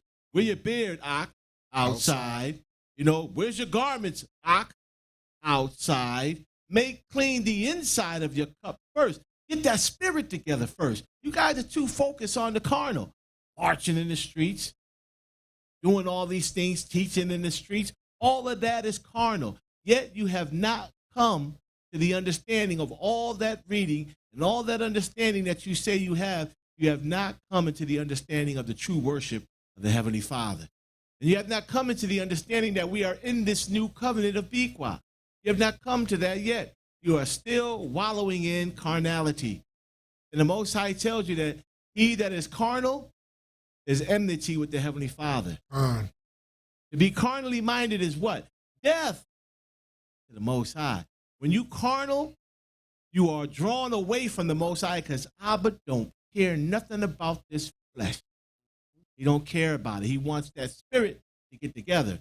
And I say it because of experience. A lot of brothers and a lot of men in these camps are carnal as all outdoors. You're carnal. You're mean. You don't know how to use diplomacy when you're dealing with your brethren. You straight carnal. Everything you do is carnal and not spiritual. Just because you speaking about scriptures and you always talking about scriptures don't make you spiritual. If that's the case, then the Christians are spiritual. The Catholics are spiritual. That doesn't make you spiritual. So let's read on. Verse 3. And he shall sit as a refiner and a purifier of silver. This is the Messiah, the Prince, Yahushua. Prophecies of him coming to clean up his people. Clean them up from what? The filth of sin. Sin has overran and has overtaken the earth, and he has come now to give this covenant, to activate this covenant, to give us a way now to cleanse ourselves from the sin and trespass. I'm going to tell you. Go ahead. And you shall purify the sons of Levi. He's going to do what? Purify the sons of Levi. Why does he need to purify Levi? I thought the priesthood was done away with. A lot of you guys are saying the priesthood is no more. But there's no proof of that. And some of you call yourselves priests, but you do no priestly duties. You just faking the funk. You just like a cheap Chinese knockoff. You're not the real thing. So let's read on. So he's coming to purify, to make clean the sons of Levi. Go ahead. Continuing in verse 3. And purge them as gold and silver. He's coming to make them clean. But why is he coming to make them clean? That they may offer unto the Most High an offering of righteousness. What are they offering? Offerings of righteousness. Well, what is the offerings of righteousness? Trespass offering, sin offering, vow offering, tithes offering, peace offering, Thanksgiving offering. Is there more? This is what Levi was created to do. But Levi has become filthy, as well as all the children of Israel. And he said, the prophecy is to come. Yahushua is coming to make the Levites clean so they can offer again. But pay attention, because he's going to say something else. Because I know a lot of you still holding on to the Levitical priesthood. That was Moses. That's over with. We in David now. That's seventh covenant. That's Akia. That's Biqa. Moses was Akia, but David is Biqa. And we're now attending to Biqa. But go ahead. Verse 4. Then shall the offering of Judah. Then shall what? The offering of Judah. Judah gives offerings? When did Judah give an offering? We already saw many counts that Judah tried to do his thing with the offerings and with the incense and with, the brother Uzzah, I think it was David's family, touching the ark. And they was both Judah, and they were cursed or they were killed. There was another king that was the king of Judah who wanted to burn incense unto the Most High. And the Levites said, listen, that's not a good idea. We adjure you not to do that. And he said, listen, I'm king. And the moment he went to go give incense, leprosy started in his forehead. And he bumpy. And he ran out of there. And I think the scripture said that he had that leprosy up until his death because he was defiant. So now we're talking about here, Judah giving offerings. Why is Judah giving offerings? Because we are no longer in the Kia. We are no longer in the covenant of Moses. We are now in the covenant of Biqa. This is why. And in Biqa, it is a royal priesthood. The kingship and the priesthood under David, which is Judah. Biqa. This is why Judah is now going to give the offerings, but not only Judah, but also of the other tribes, the 12 tribes. So read 4 again. Then shall the offering of Judah and Jerusalem be pleasant unto the Most High. Offerings of Judah and Jerusalem be pleasant unto the Most High. We're going to tell you why, because Peter tells you why it's going to be pleasant, and we're going to bring that out. Go ahead. Continue reading in Malachi. Yep. Continuing in verse 4. As in the days of old, and as in former years. So he's telling you that Messiah is coming to clean up Levi. He's coming to clean up Judah, so we can give offerings as in the former years. There's a caveat. There's something that's different about it. It is spiritual now and not carnal. No more killing of lambs, and no more killing of goats, but it is something else. And we're going to go over that. So let's go to Peter's. First Peter's. Rasheen. We're almost done here. First Peter's 2 and 5, because Peter gives us a hint of what's going on. And I'm going to see if you're going to catch it, because I'm not going to tell you right now. And then I'm going to come back into it. As a matter of fact, no, go ahead. Ye also, as lively stones, are built up a spiritual house, a holy priesthood. Stop right there. He is saying that you are lively stones, that you have built up a spiritual house. What is that spiritual house? The Most High. The scriptures say, trust ye not the lying words, the temple of the Lord, the temple of the Lord, the temple of the Lord are these. And another scripture says, for the Most High dwelleth not in temples made with hands. So if you are a lively stone and built up a spiritual house, this is your spiritual house right here. Yeah. That's what it's all about now. No more going to the temple. The temple that we go to now is in the spirit, in the heavens, in the third heavens. This is the changes that was made from that carnal covenant, Akia, to that spiritual covenant, Biqa. So let's read again, 5 again. Verse 5, ye also, as lively stones, are built up a spiritual house, a holy priesthood. A holy priesthood. Let's park there for a hot second, right? How is it that he's claiming to be a priest? When we were taught in Christianity, they were the disciples or apostles or the followers of Christ. Never did they mention that they were in the priesthood. So if they're in the priesthood, that means that the fulfillment of what Malachi spoke about, we see it has come to pass. At this particular point, he is made a priest. How was he made a priest? Well, Yahweh did something in the scriptures that we should all be familiar with. He said, Peter, he grabbed up a cloth, put it on his waist, and he had a basin of water. What did he do with that basin of water? Yeah. He baptized. Yeah, he wasn't given no pedicure. No, he wasn't giving no pedicure. It wasn't an act of humility, as they say. Yeah, they always say, oh, he was just being humble. Pay attention. We've told you this before. We're going to tell you again.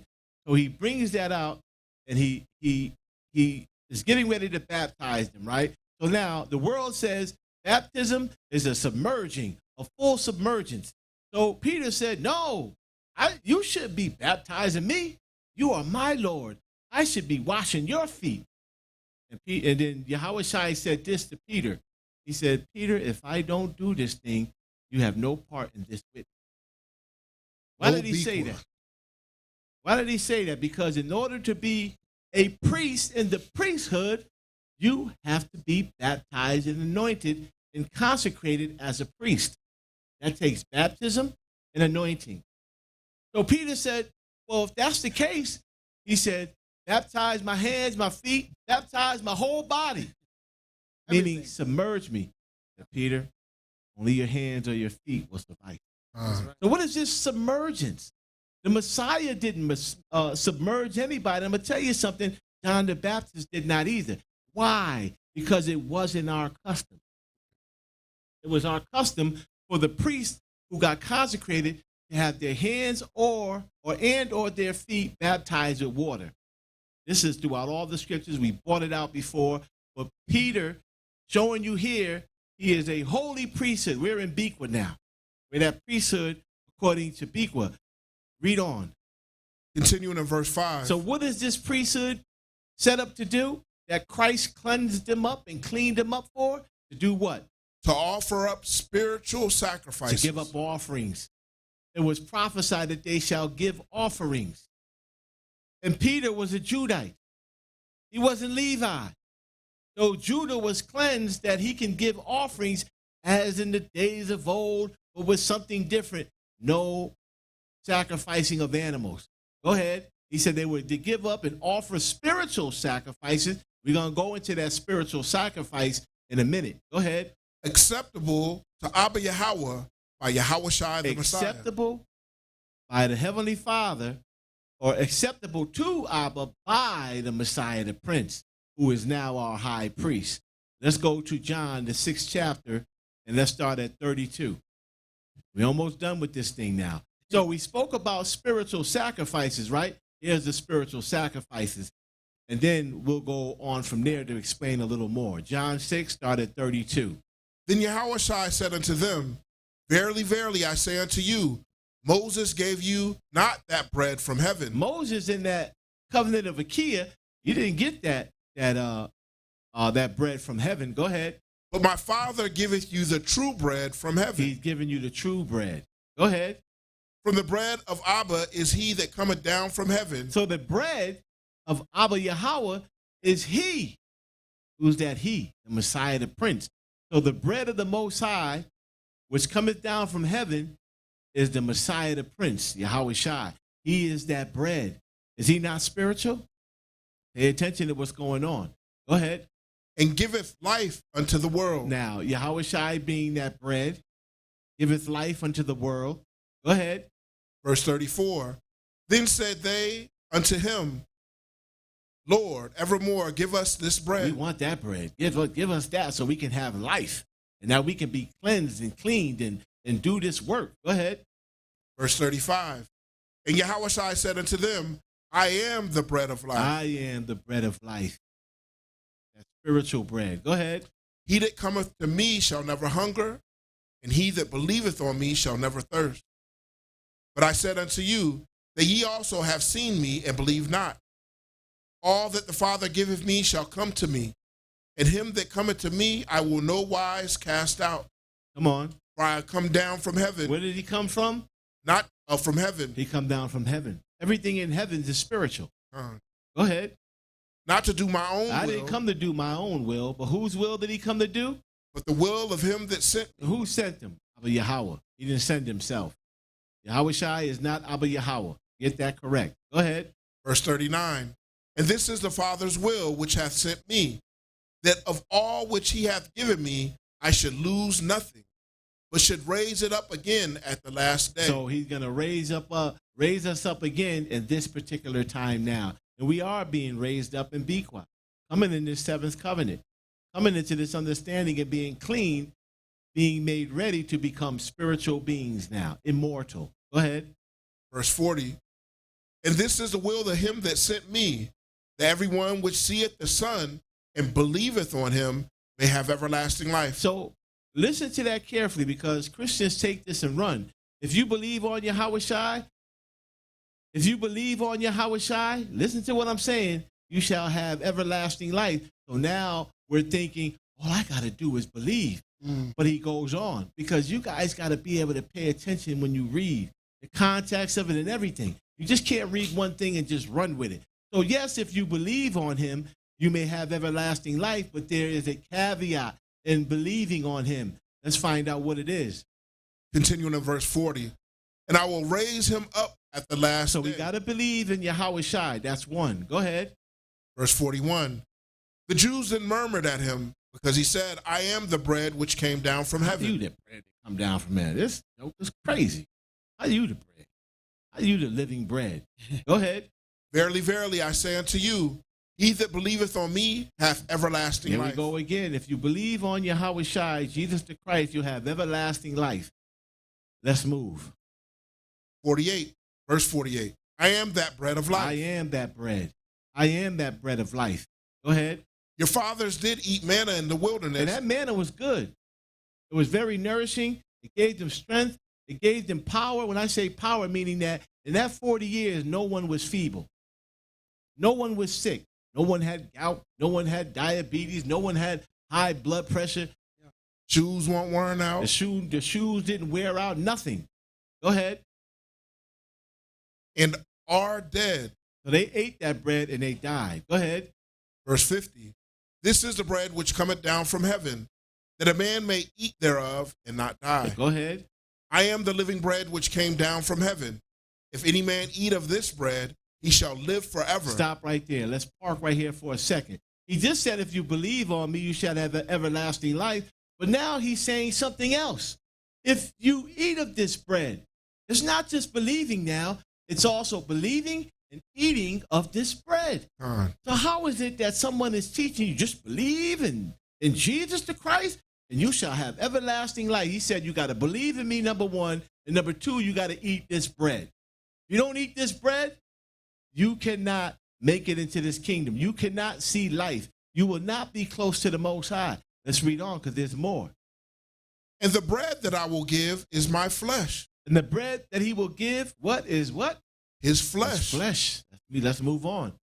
Which I will give for the life of the world. His flesh is what he's given for the life of the world. Go ahead. Verse 52, the Jews therefore strove among themselves, saying, how can this man give us his flesh to eat? Lacking understanding. Listen, how do you give up spiritual sacrifice? This is what they ask us. Spiritual sacrifices. Does that mean that I'm sacrificing not smoking cigarettes? I'm sacrificing not going to the club? What is spiritual sacrifices? They don't understand, just as they didn't understand about the eating of his flesh. But he's going to make everything clear. Go ahead. Verse 53. Then Yahushua said unto them, Verily, verily, I say unto you, except ye eat the flesh of the Son of Man and drink his blood, ye have no life in you. So how is it that you believe in him and are saved, but you don't have to eat the bread and the wine? He's telling you all the things that you need to do. You guys see one thing and you run with it. There is instructions on what to do in order to receive life, and you've missed the point. You've missed the point. This is why I say you don't read enough. Stop taking everybody's word for something that is important as your salvation. You guys must be out of your mind to just trust anything that anybody tells you. So we got instructions. He says, if you don't eat of this bread and drink of this blood, there's no life in you. Zero. So how can you have everlasting life if you don't eat of the blood or drink of the blood and eat of the bread? Let's go. Verse 54. Whoso eateth my flesh and drinketh my blood hath eternal life. Come on. And I will raise him up at the last day. So you're eating the bread, you believe on him, you drinking of the blood. Go ahead. For my flesh is meat indeed. For my flesh is meat indeed. And my blood is drink indeed. Is drink indeed. He that eateth my flesh and drinketh my blood dwelleth in me, and I in him. But what if you don't do that? Hold on. As the living Father has... Hold on. Oh. Priest Rasheen. Oh, what sorry. if you don't do that? Do you still have everlasting life? You see that? He's telling you what you need to do, but yet you telling me, just believe in Jesus Christ and you shall have that everlasting life. All you got to do is believe. No, there's more to it. You know, you took part of the list and you ran with it. There's more to that list. I don't know if you guys got the list, but it's here in John, the 6th chapter. I think you need to go over it again. Read that again. 56. Verse 56. He that eateth my flesh and drinketh my blood dwelleth in me, and I in him. So if you don't dwell in. You can believe in him all you want, but if you don't eat of that flesh and drink in that blood, you don't dwell in Yahushua. You can't. Based upon what he's saying, you guys got it wrong, man. And I'm saying this in true sincerity, it's wrong. You need to look into it and do your studies and then come out of that. But you have to walk your own walk. I can't force you. Go ahead. Verse 57. As the living Father has sent me, and I live by the Father, so he that eateth me, even he shall live by me. Not just believe, but you got to eat also. Go ahead. Verse 58. This is that bread which came down from heaven, not as your fathers did eat manna and are dead. He that eateth of this bread shall live forever. And what does he tell you in Corinthians? What does Paul? Because Paul has a very important part in his role. Even though you guys use Paul to say some abominable things that is not true, Paul has some insight on some things. So what did Paul say, right? Paul says that, you know, about, as a matter of fact, I don't have it on here, but let's get that, and I think it's in 1 Corinthians 11. Yeah, go ahead. 1 Corinthians 11 and 22, and then we can come back, or we'll go to Hebrews, the 8th chapter, right after. 1 Corinthians chapter 11 and verse 22. What? Have ye not houses to eat and drink in? 23. For I have received of the Most High that which also I delivered unto you. This is Paul now. Paul has the understanding, whether you believe it or not. And all the things that you said, Paul said, he didn't say it. Go ahead. That the Most High, or Slakia, that Yahushua the Messiah, the same night in which he was betrayed, took bread. He took what? Took bread. He said that his flesh was the bread. But he took bread and did what? And when he had given thanks, he brake it and said, take, eat.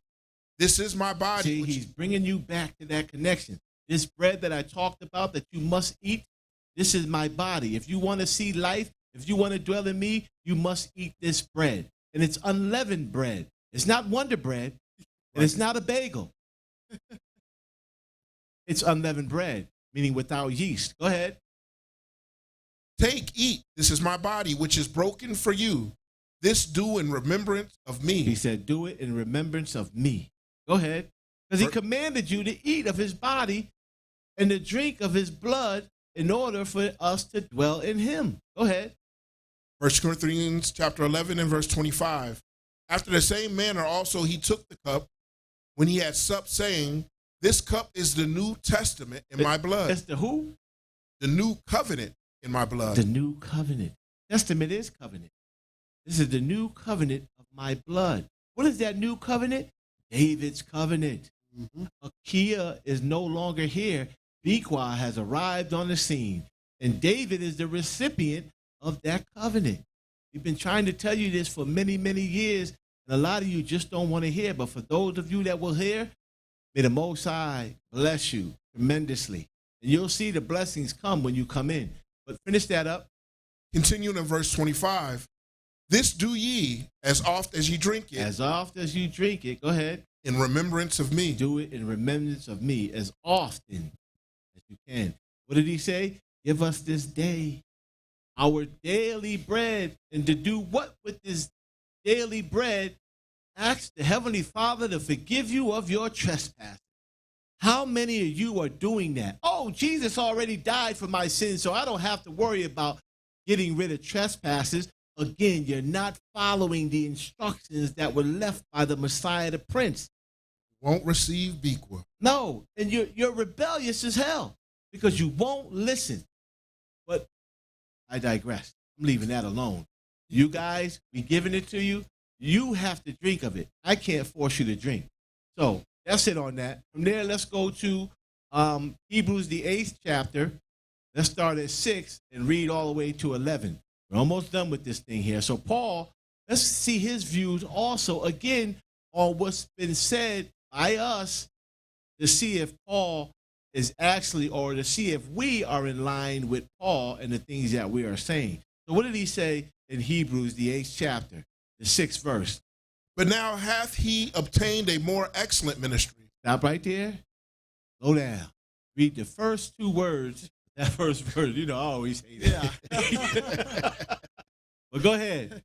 But now. But now. You read something earlier where it said, but now, There's right? always a but now. But now, that means at the time that he's speaking, at the time that I'm speaking, now, Paul is saying to the Hebrews, go ahead. Hath he obtained a more excellent ministry. Who is he? Who is he? The Messiah. He has obtained it. Why? Because he is now the high priest of this ministry. He's running things. The Most High gave him the power to run it. You run it. It's all my instructions. You do what I tell you to do. And he said, bet, let's do this. So now he has obtained a more excellent. Now, what is that excellent ministry? We're going to see. Because you guys say it didn't come yet. Paul is telling you something totally different. And I'm not listening to a bunch of men that don't know scriptures.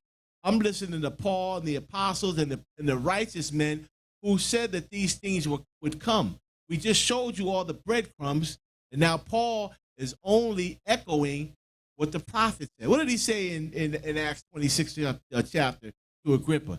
These jokers trying to kill. And I ain't saying nothing different than what Moses and the prophets said should come. Everything I'm telling you Moses and the prophets said should come. I'm only quoting them. It's amazing when you really understand. But let's go ahead. Continuing in verse 6.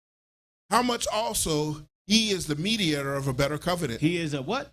Mediator. That's not his covenant. A lot of brothers are so confused, man. They're so messed up. They think that this is Christ's covenant. Paul is telling you that he is a mediator. Mediator is a middleman. Not the guys whose covenant it is. David is whose covenant this is. Christ was only that middleman to come into that covenant, to consecrate it with his own blood, and to activate it and then become the high priest of this new order. Or it wasn't a new order, it was an old order.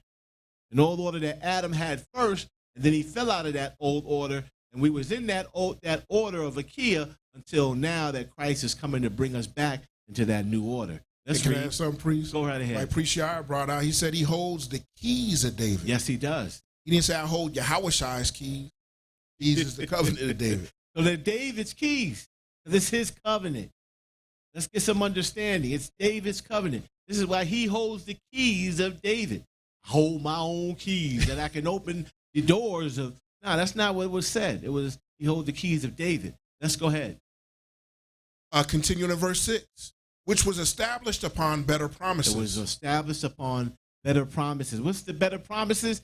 being spiritual, being able to walk through walls, being able to walk on water, being able to have access to the original temple. These are better promises. Being immortal. These are the better promises. Moses, in his covenant, and prior to that, did not promise these things. These covenants was too weak to what's the word I want to use? To facilitate these promises. They just couldn't do it. Having access to the euro. Exactly. So let's read on.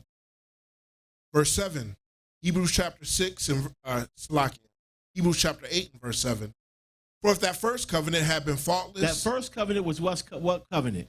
For those of you that are astute, then you know what covenant we're talking about. For those of you that still are confused, it wasn't Adam's covenant. It's not the covenant that he's talking about. And I'm going to show you and I'm going to prove it to you that it's not talking about Adam. He's going to bring and make a reference to something. So if that first covenant had been faultless, go ahead. Then should no place have been sought for the second. There would be no need for a second. So that first covenant, it's going to tell you what covenant that was.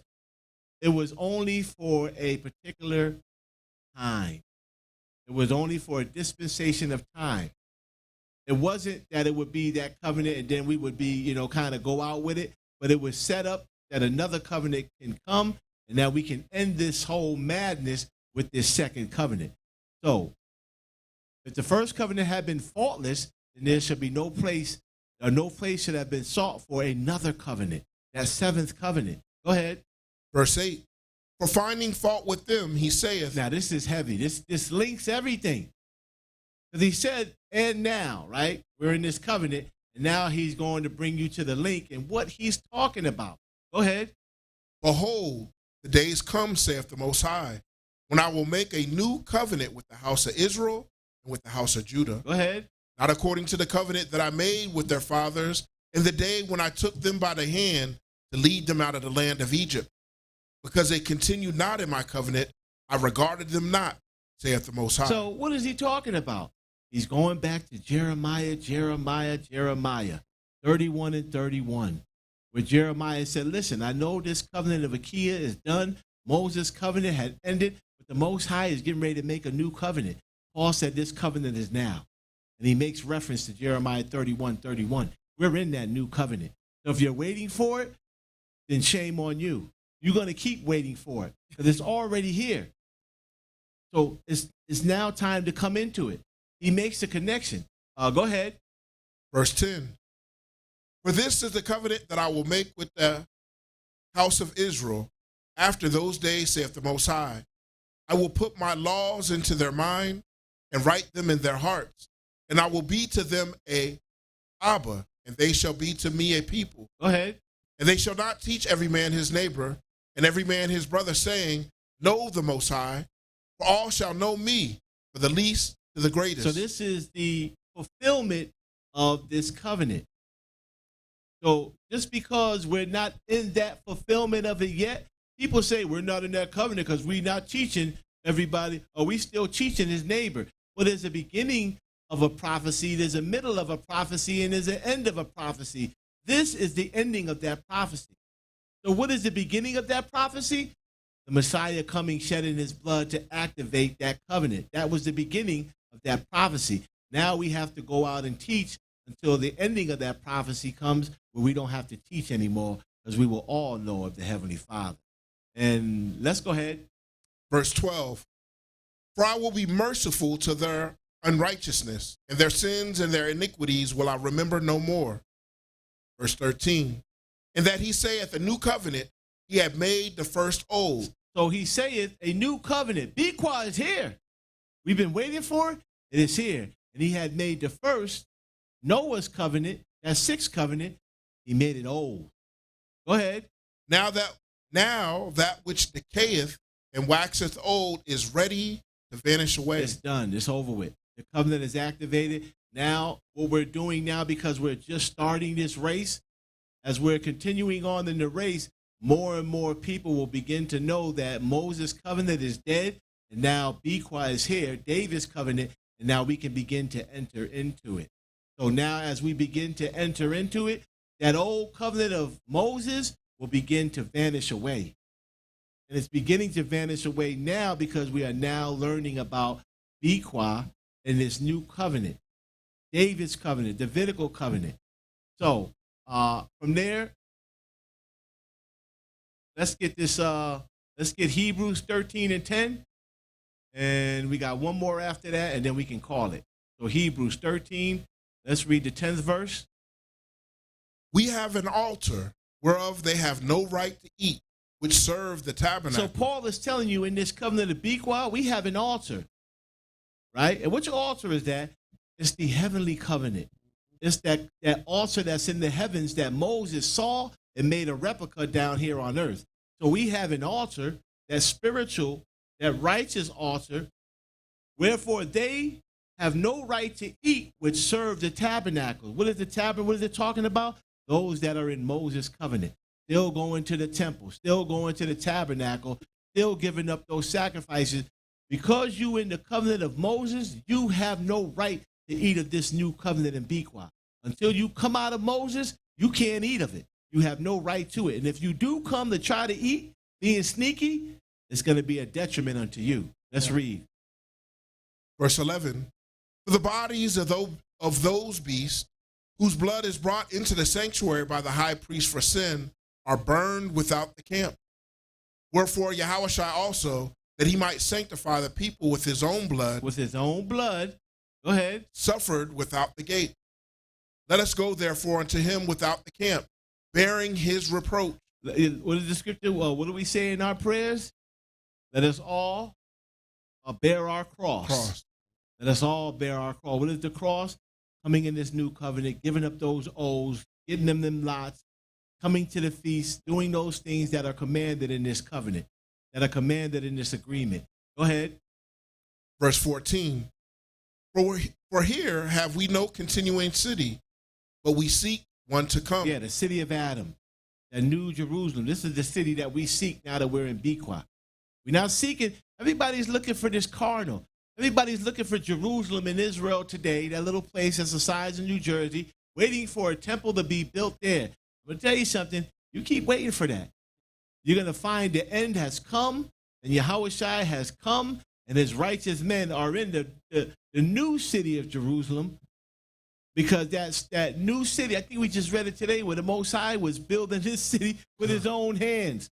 But you waiting for men to build a temple and a city over there in Israel today. Foolish, man. We told you the Most High is not dealing with carnality. He's not dealing with the flesh. He's dealing with the spirit. This is why he's building this city. Amazing. The architect and everything that's going on in that city is not going to be remotely what we see here. All these box rooms and all these closed up things and all of this junk and trash we have in here. It's not going to be the same. It's going to be different. The technology will be different on a much higher level. But let's go ahead. Verse 15. By him, therefore, let us offer the sacrifice of praise. Let us do what? If Yahushua, right, is the life, and if you eat the bread, which is his body, and drink the blood, right, which is the fruit of the grapes, it says here, by him, therefore, let us offer the sacrifices of praise to Abba continually. So what we're doing in this sixth covenant is no longer killing animals. We got the bread. We're heaving and waving the bread. We have the wine. We heave and wave the wine. Let me bring up something else that was brought out earlier that I'm going to make the connection. Abraham ran into who? Ran into a high priest, Melchizedek. He was of that Melchizedek order. He was of a spiritual order. Did he sacrifice sheep or did he sacrifice goat? Who can help me? Did he sacrifice a sheep or a goat? None. What did he sacrifice then? Bread and wine. He was of a spiritual order. He wasn't of this carnal order of Achaia. So they offered up bread and wine. There's the connection. But nobody seemed to be understanding it. A lot of that, Abba doesn't, I ain't gonna say he doesn't want you to. What I say is, some of us are not ready for that yet. There will be a time where some of us will wake up, and there'll be a time when some of us won't wake up. So if you don't see it now, maybe next year this time you'll see it. Maybe 2 years from now you'll see it. So Yahweh Shai is that new offering. No more blood. But it's the bread, the heaving, the waving of the bread and the wine. And then continuing in the things that was shown to us by Moses and the priest that was of that old covenant. The law was our schoolmaster until Christ. So therefore, what do we do now as far as in our oblations? Now we give those sacrifices of bread and wine, which is spiritual. Paul said, you know, the law is spiritual. When you're giving up those sacrifices, I can't explain it. When you do it, spiritual things start to happen. Yeah. Abba said, do it, you do it, spiritual things happen. I don't know how it happens. It just happens. But that's the obedience that we're subject to and that we follow in the Most High to bring those blessings. But let's finish this up. Continuing in verse 15. Start again from the top. By him, therefore, let us offer the sacrifice of praise to Abba. So we're praising the Heavenly Father continually. Go ahead. That is the fruit of our lips. That means we're giving verbal sacrifices. Abba, forgive us of our trespasses. And then we give the bread and we eat of it.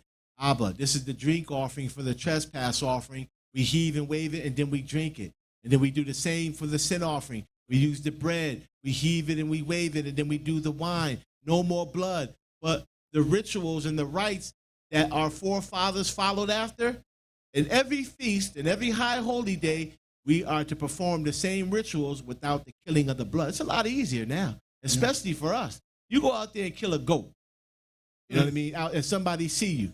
The Humane Society will be at your door ready to arrest you for killing that poor little goat. Or Peter, for killing that on your porch. Yeah, you killing baby Jesus. I heard somebody say that. When you eat lamb, he said, I don't eat baby Jesus. Baby Jesus is not a lamb. He's a spiritual entity that has much power, much more power than lamb, even though he was represented as a lamb because he was that sacrifice. But lamb is not baby Jesus. But let's go. So it's the fruit of our lips doing what? Giving thanks to his name. Giving thanks to the Heavenly Father, giving up a Thanksgiving offering. Well, what do you do in the Thanksgiving offering? You use the bread. The bread, remember, and the wine is spiritual. It is the Messiah's body, and it is his blood. It is spiritual. And when you do it in the covenant of Kia, spiritual things happen. And mainly the spiritual things that happen is the blessings that the Most High said will come upon us. Let's read on. Verse 16. But to do good and to communicate, forget not, for with such sacrifices, Abba Yahweh is well pleased. So with such spoken sacrifices, Abba is pleased with that. Not just sending up prayers and saying, Lord, forgive me. You know I love you, Lord, and you know I need a house, Lord. No, not that. It's giving up those rights that the priesthood were giving, but no longer killing of animals, but offering the body of the Messiah and his blood. Still continuing in the things that we learned of old. Remember, it said it was our schoolmaster until Christ came to change from Akia to Biqa, and now we operate in the Biqa with the bread and the wine. But those rights are still here. Those law, statutes, and commandments are still here. So yes, we keep the law, statutes, and commandments, but in the sixth covenant, no longer. You have to keep it in the seventh covenant. You can't tell me you're keeping the law, statutes, and commandments, and you still in the covenant of Moses. That's not how that works. So with that, this last and final scripture, let's go to Galatians, the 4th chapter, and let's read 8 through 9, where Paul says about Akia and what he's mentioning or what he's implying about Biqa. Go ahead. Verse 8. Howbeit then, when ye knew not Abba Yahweh, ye did service unto them which by nature are no deities. So when you didn't know the Most High, you was out there doing what you wanted to do. Some of you were in Biqa. Some of you were just out there in Never Land, worshiping all manners of monstrosity. Go ahead. Verse 9. But now. But there's that word again. Yeah, but now. But now. Go ahead. After that ye have known Abba. Who showed him the Most High? Christ said that I have made you known unto the men that you have given me. So now that you are known of the Most High and that you know that you in the covenant of Biqa, go ahead. Or rather are known of Abba. Meaning the Most High knows you and chose you and brought you to his Son to be raised up in this last day. How turn ye again to the weak and beggarly elements? Stop right there. How turn ye again to the weak and beggarly elements? Let's go and look at that word beggarly real quick. So the word beggarly is an objective that comes from these advertisements on these phones. So the word beggarly is an objective that comes from the word beggar or lee. It means something is like or befitting a beggar or is inadequate or worthless. For an example, you might describe someone's salary as beggarly. The earliest known beggarly, known of use of beggarly is from the 1400s and the Roman of Rose during the Middle English, and it goes to all this other stuff. But let me go to this next one here. Bear me for a minute. Another piece here.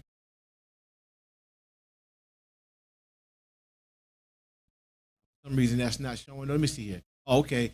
Beggarly. It says beggared, broke. So that covenant of Achaia is broke.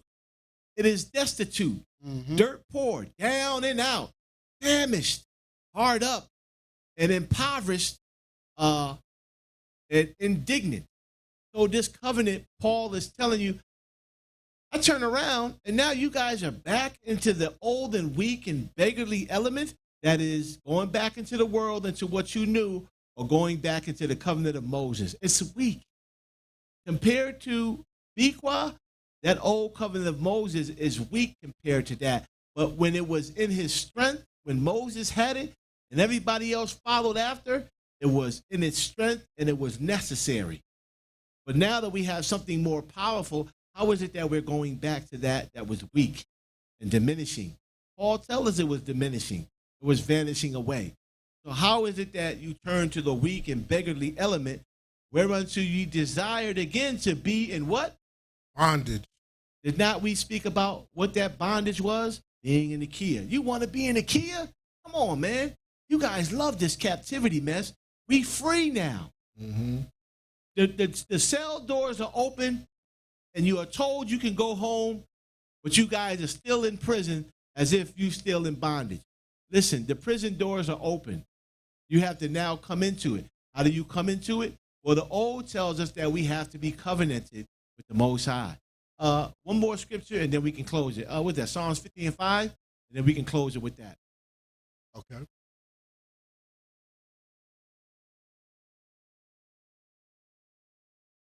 Psalms 50 and 5. Gather my saints together unto me, those that have made a covenant with me. So gather my saints together unto me, or my saints together unto me, those that have made a covenant with me. Go ahead. By sacrifice. Did you guys sacrifice? Did you guys enter into a covenant by sacrifice? Absolutely not. Not. A lot of you think that sacrificing is sacrificing your time, but what was shown to us, our schoolmaster, was we have to enter in by a consecration. That means there needs to be a meat offering, and there needs to be a drink offering, and it's called a vow offering mixed with a peace offering. Moses showed us how to do that. The way they entered into the covenant is the way we entered into the covenant, which is spoken about in Romans the 9th chapter, and Hebrews the 9th chapter. I mean, it's crystal clear.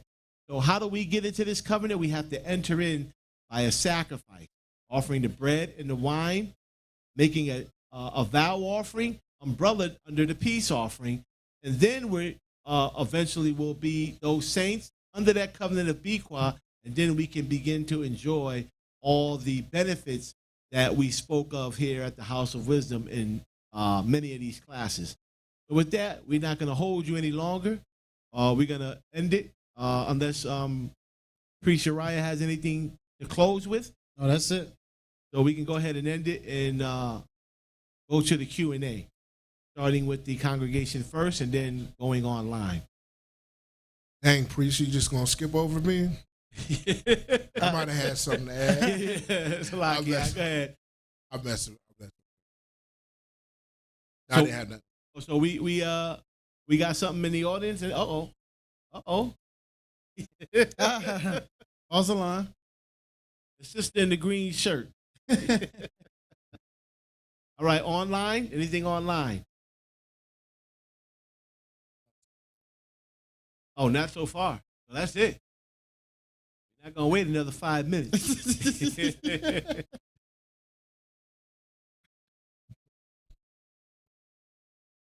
All right. With that being said,